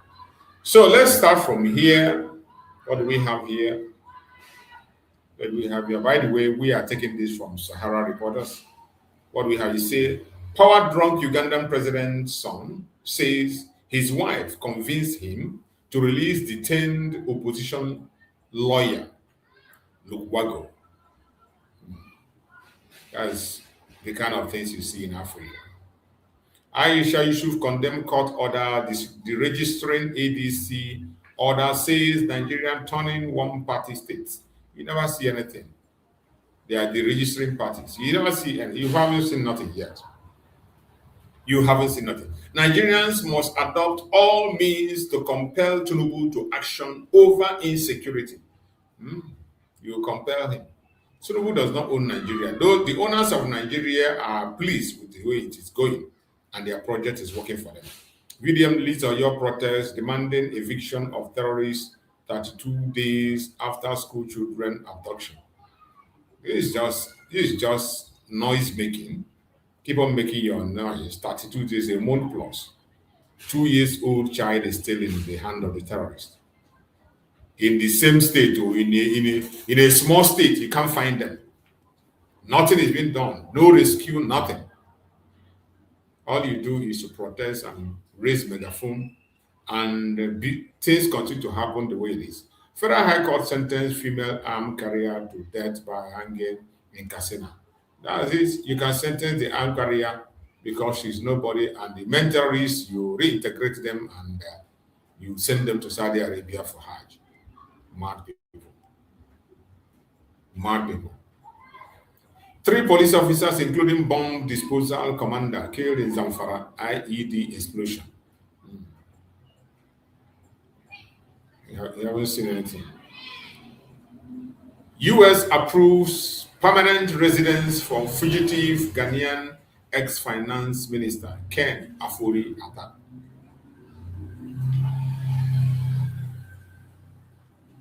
Nigerian Union in South Africa accuses politicians of exploiting xenophobia, anti-migrant sentiments for electoral advantage. That is African for you. Everything for them is politics. In Africa, everything is politics. Ghana's anti-corruption agency distances itself from fugitive ex-minister, U.S. permanent residence, hints at possible extradition.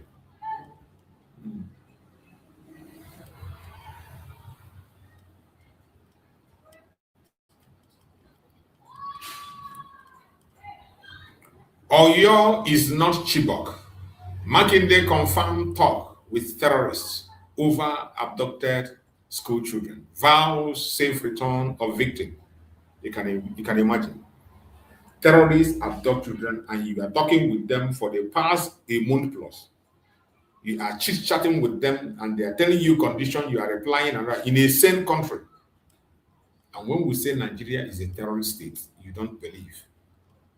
You will only start believing by listening to their news.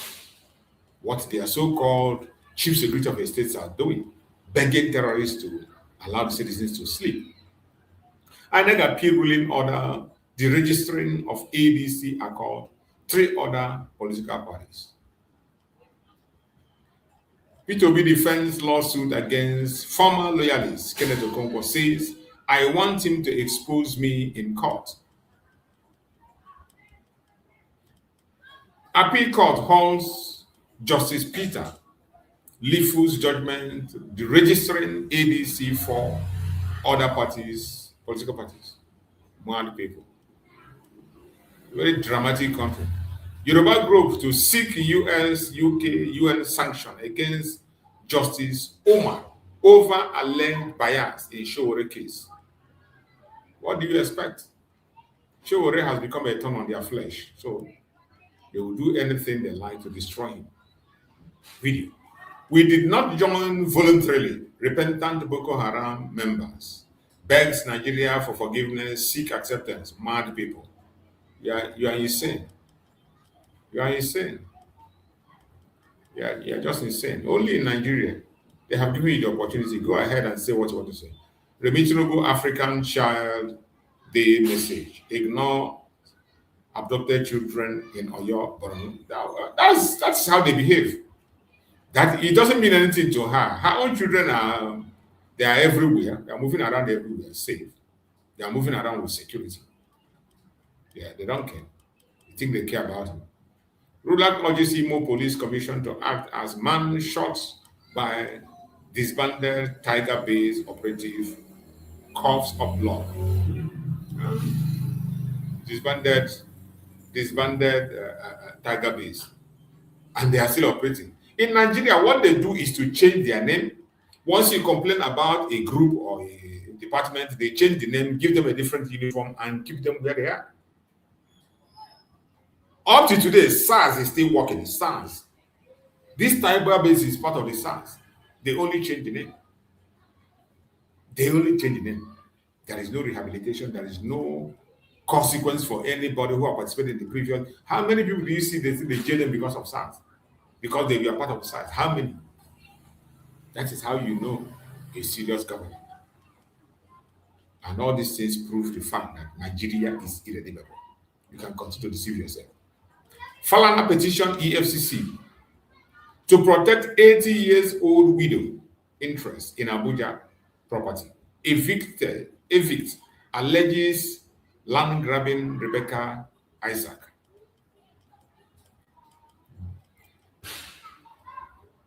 Lagos police debunk report of DCP Khan Salihu kidnapped. Says he died after brief illness. Nigeria. You people are very funny. Very, very funny people. Makinde confirmed death of army lieutenants in Oyo rescue operation. Says if people have to be sacrificed, including myself, we will do it. So already a lieutenant is down already. What are people? Have they freed them? We will never see them. That is how poor they are. That's how poor and how weak Nigerian security is. Pro-democracy group condemns Showore's bail revocation, alleges Tinubu government's attempt to silence dissent. Tinubu revoke his bail, okay? Unado? Adamawa residents accuse Fin3 of defying court order, ordering demolition of homes without compensation for stadium expansion. Are you seeing that for today? No? It's something that is the order of the day. Article 1 judiciary against killing democracy. Held appeal court order halting registration of ADC, APC parties. Continue. Madness. Only drama and madness is what you see in your so-called idiotic whatever. Take It Back movement condemns Showore's bail provocation, alleges political prosecution. It is nothing less than that. U.S. charges 5 men over alleged plots to attack White House UFC event with drone snipers.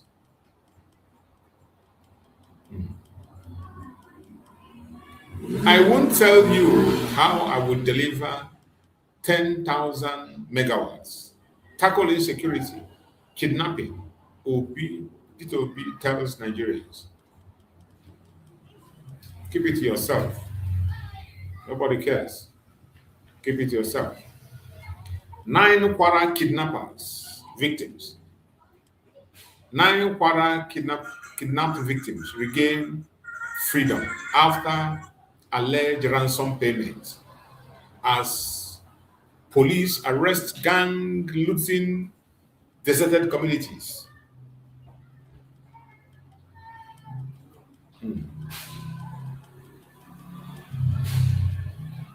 NBA tackle Enugu chief judge as lawyers sustain boycott over 3 years absence of judge.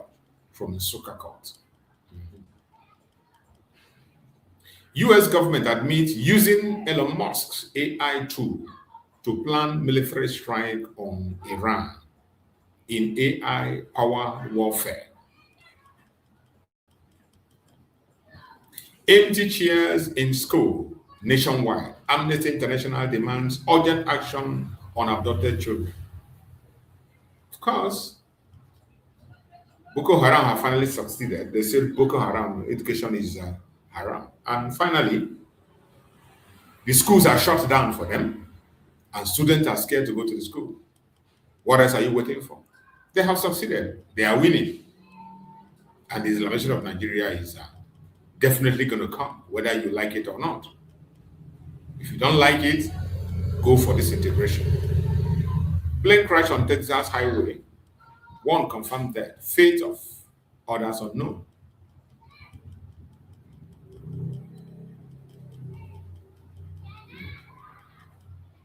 Kwara monarch regained freedom from terrorists after 2 months. You can imagine. In a state, terrorists held a monarch 2 good months. 2 good months in the hand of the terrorists. 2 months in a state, in Kwara state. 2 good months. You can imagine. Only in Nigeria. Only in Nigeria.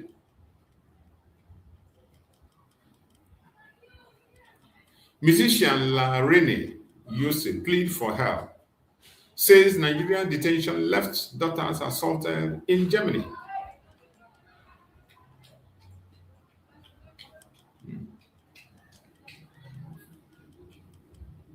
Nigerian Army rescue 4 kidnapped victims, intensified search for notorious Katsina bandit leaders. I know you don't rescue anybody. You pay ransom and they give you some people and you come to make noise. You make noise too much, the terrorists will still come out to debunk it. Boxing legend Floyd Mayweather faces 20 years in jail over unpaid 7.3 million tax fraudulent check.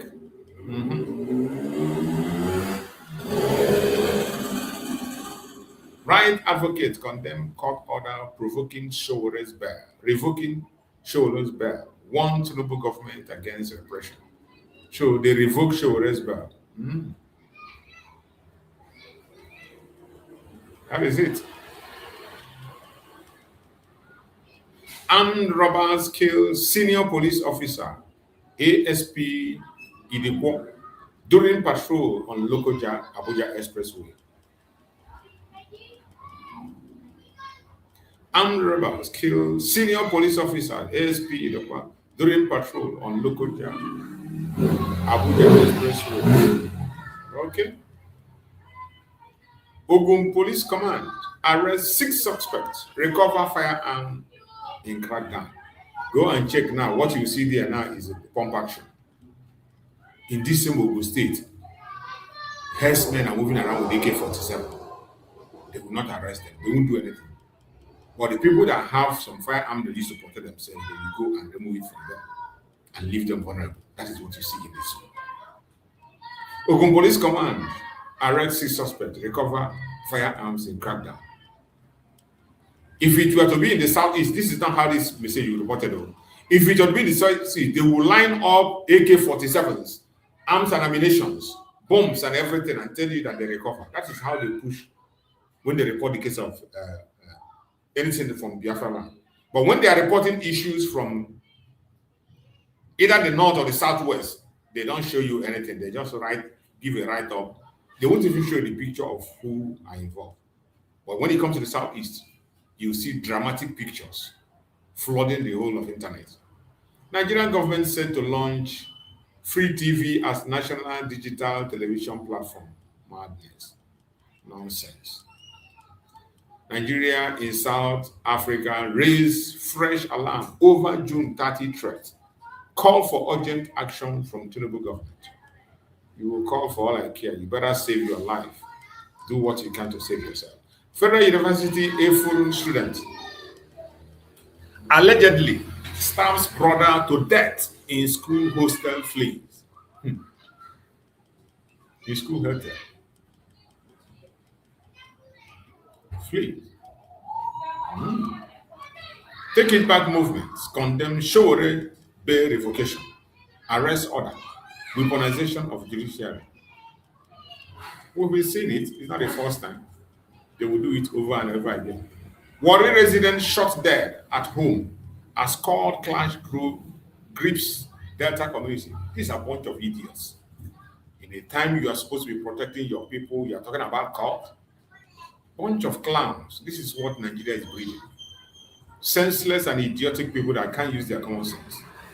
Lawyer alleged harassment on the anti-land grabbing task force to seize any property linked to him. Enough is enough. Northern movement condemned local government handling of insecurity as farmers grow. We will never see anything. What is this? What is this White lawyer saying? Let's hear what this White lawyer said. IPOB lawyer, Ejiofor. By the way, this man is no longer an IPOB lawyer. He is no longer the lawyer to IPOB. I don't know why they keep addressing him to IPOB lawyer. He is no longer the lawyer to IPOB. But you know, Nigeria will always do what they want to do, just like they always address some group as ESN. Even when they know that ESN is no longer existing anymore, they continue to use that title, ESN. Look at the same thing. They are allocating IPOB lawyer to this guy, but he's no longer an IPOB lawyer. Ejiofor kicks against secret terrorism trial of Igbo youths. Coercion to take guilty plea. I was skeptic when I saw the news when they said they tried how many 300 and something people for terrorism, including people who are connected to proscribed group. And I know where they were driving with. They want to drag the members of IPOP, innocent people who were asking for their rights. They want to drag them into their terrorism issue. But it is sad. It is sad. That's one of the illegalities we have seen over and over again. That is unacceptable. We will never, ever, ever acceptable to us, and we will never accept it.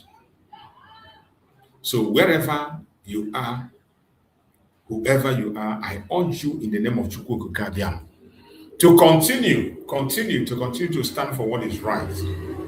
Continue to stand for the truth. Continue to stand for the rights of the Biafran people. Nobody is going to fight for you. You need to fight for yourself. At this point in time, what matters today is how to save human life. That is what matters. The most important thing that matters today is how to save human life. Is Nigeria going to get better tomorrow? It will not. It will get worse, in fact. It is going to get worse. It is going to get worse. Mark it. Your life is in your hand. Don't joke with it. If you joke with it, you will live to regret it. Now, let us watch this video. When we are talking about the atrocity in Nigeria that will never go on, when you see them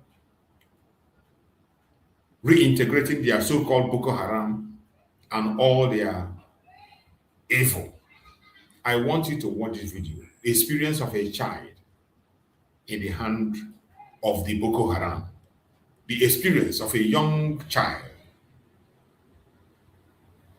in the hand of Boko Haram. Let us listen to this. You can't find these kind of videos in their conventional media. They will not show it. They will not promote it. They will not make it go viral. Because all the media in Nigeria have been contracted to make sure they continue to project a different picture. They will continue to push an agenda that does not exist. But those of us who knows what is happening, when we see something, we'll say something. And we will continue to show the world what Nigeria looks like, why it is necessary that Nigeria must end.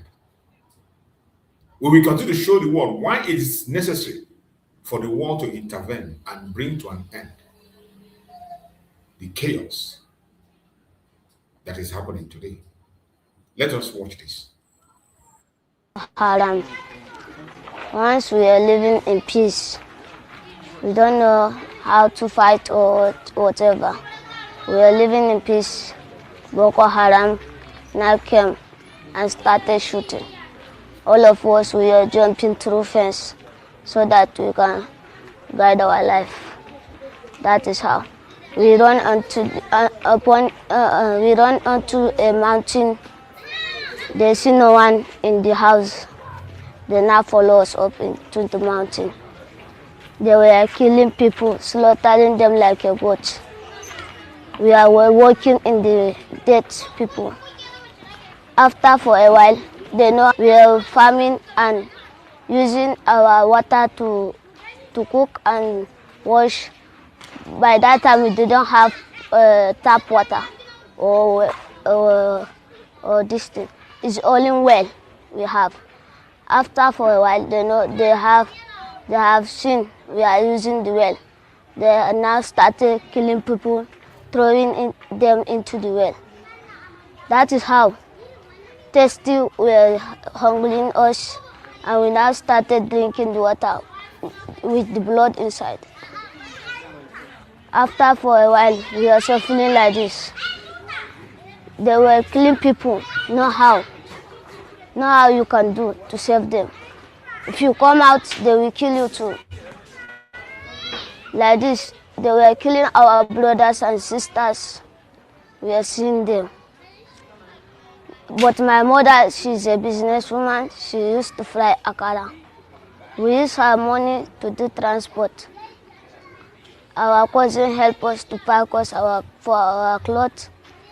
We now come to Pilka. From Pilka, we now go to Goza. From Goza, we now come to Borno.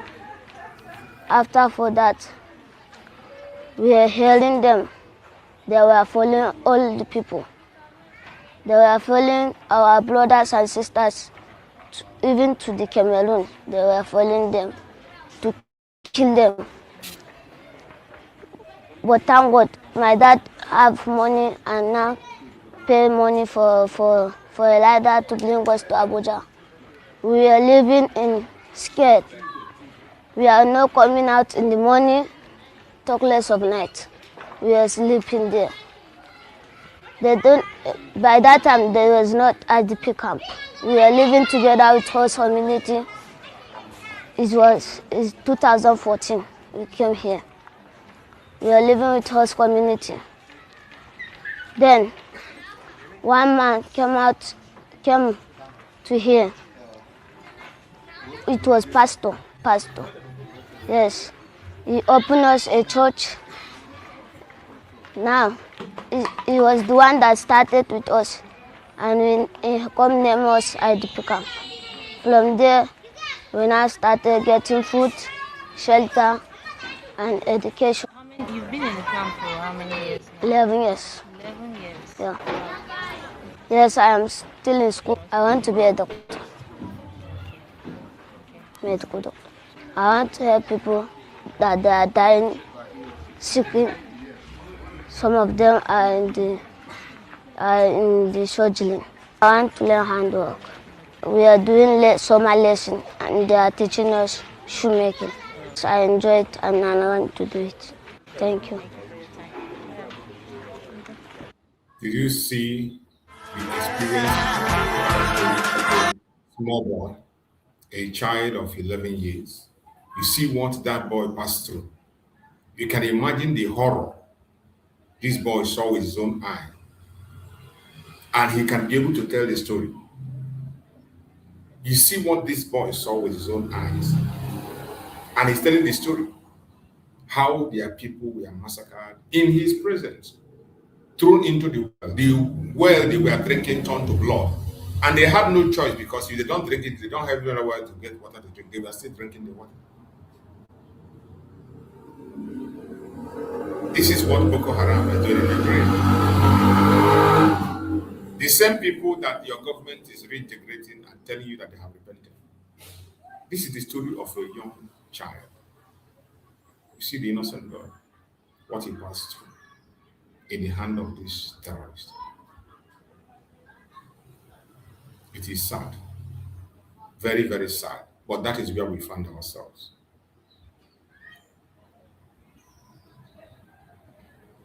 Wherever you are, always remember that your first defense is yourself.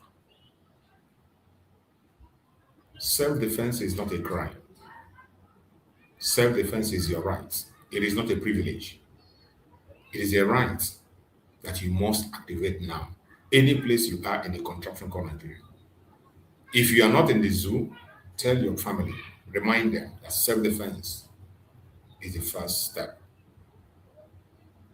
This is the message Mazi Nnamdi Kanu came up with. And today, I can bet you they gave him life sentence because of that message. Mazi Simon Ekpa came up with that message to save life. They also sentenced him. We are still here passing that message. But today in Nigeria, there are people publicly passing the same message. Nothing is done. But when a Biafrans pass the same message, it becomes a problem. Your defense is in your hand. Your life is in your hand. Nobody is going to protect you anyway. It is you that will protect yourself as it stands today.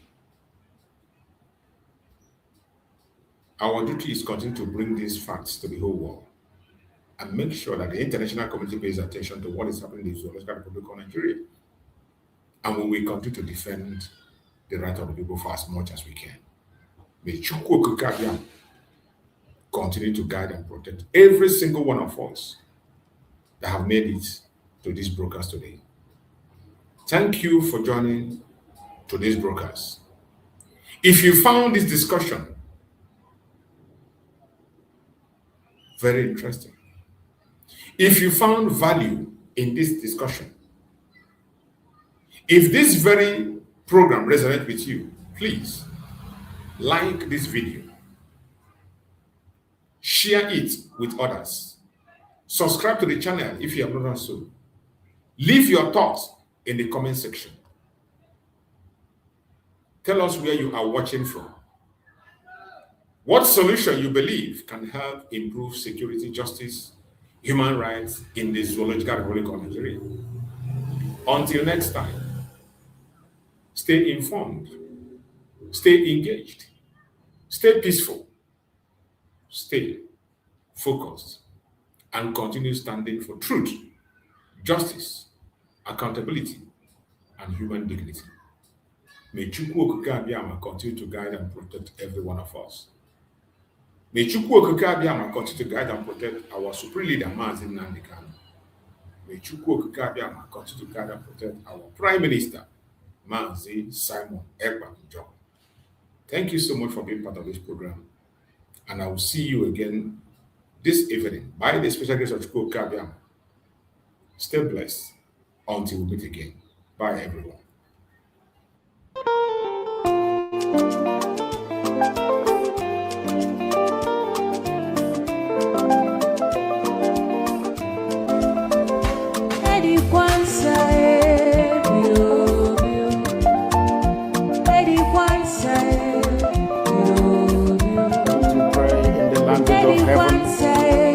The very oldest language on the face of this very earth.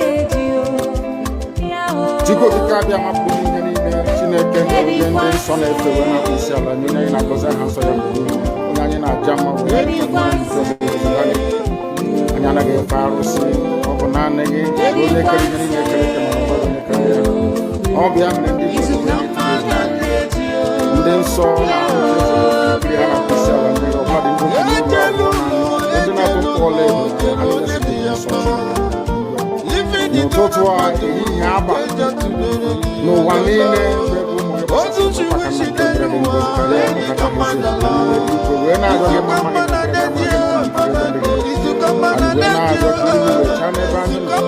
anyị wee na-arịọ gị ezi ebube gị ngozi n'ime tinye ọgbara n'etiti ndị ka ha rapụ ndị anyị onye bụ nna Chineke na ndị nsọ ka aka nsị ndị ga-ekwu wee baa isi obodo kwesịrị isi wee laa ya n'ihi anyị wee na-arịọ gị onye na-adịgide maka oge ebighị biko ka iwe mee ka Biafra wee dị ọsọ ọsọ na nketa na ụmụ ga adaba na ahụ anyị wee na-arịọ gị wee na-adịzi nlekọta nwanne na nwanne ibe ịhụnanya nke pụrụ iche onye iwe etinye ụmụ ya ezi mmụọ nke isi anyị aka ajọ ihe na ndụ anyị gọzie aha nsọ isi ala bulie aha nsọ n'elu ise ise ise But you know what? They would like you to believe that Simon Ekpa is the cause of it. No. I am the solution, and the only way they can get to you is by kicking me out, which is not possible. I have come. Look with you. After I am done with Nigeria, Biafra will be free and enjoy freedom. Biafra will know the importance of freedom and what I have to do in 5 years to come. Thank you.